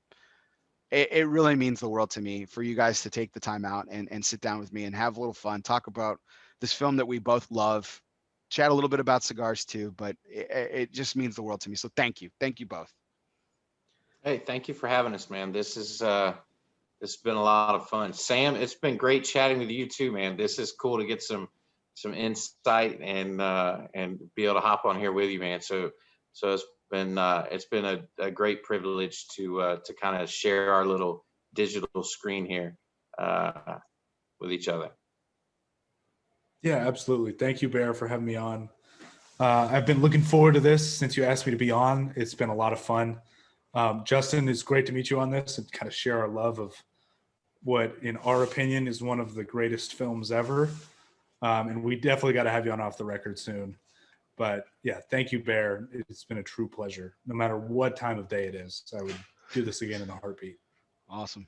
Well, gentlemen, there's only one way to end this show, and that's with our curveball question. And so usually this is a little bit more funny or off the wall, or mostly like it's a grapefruit. It's never really a curveball, but it's the question. It's the question that we have to ask ourselves. As much as we love this film,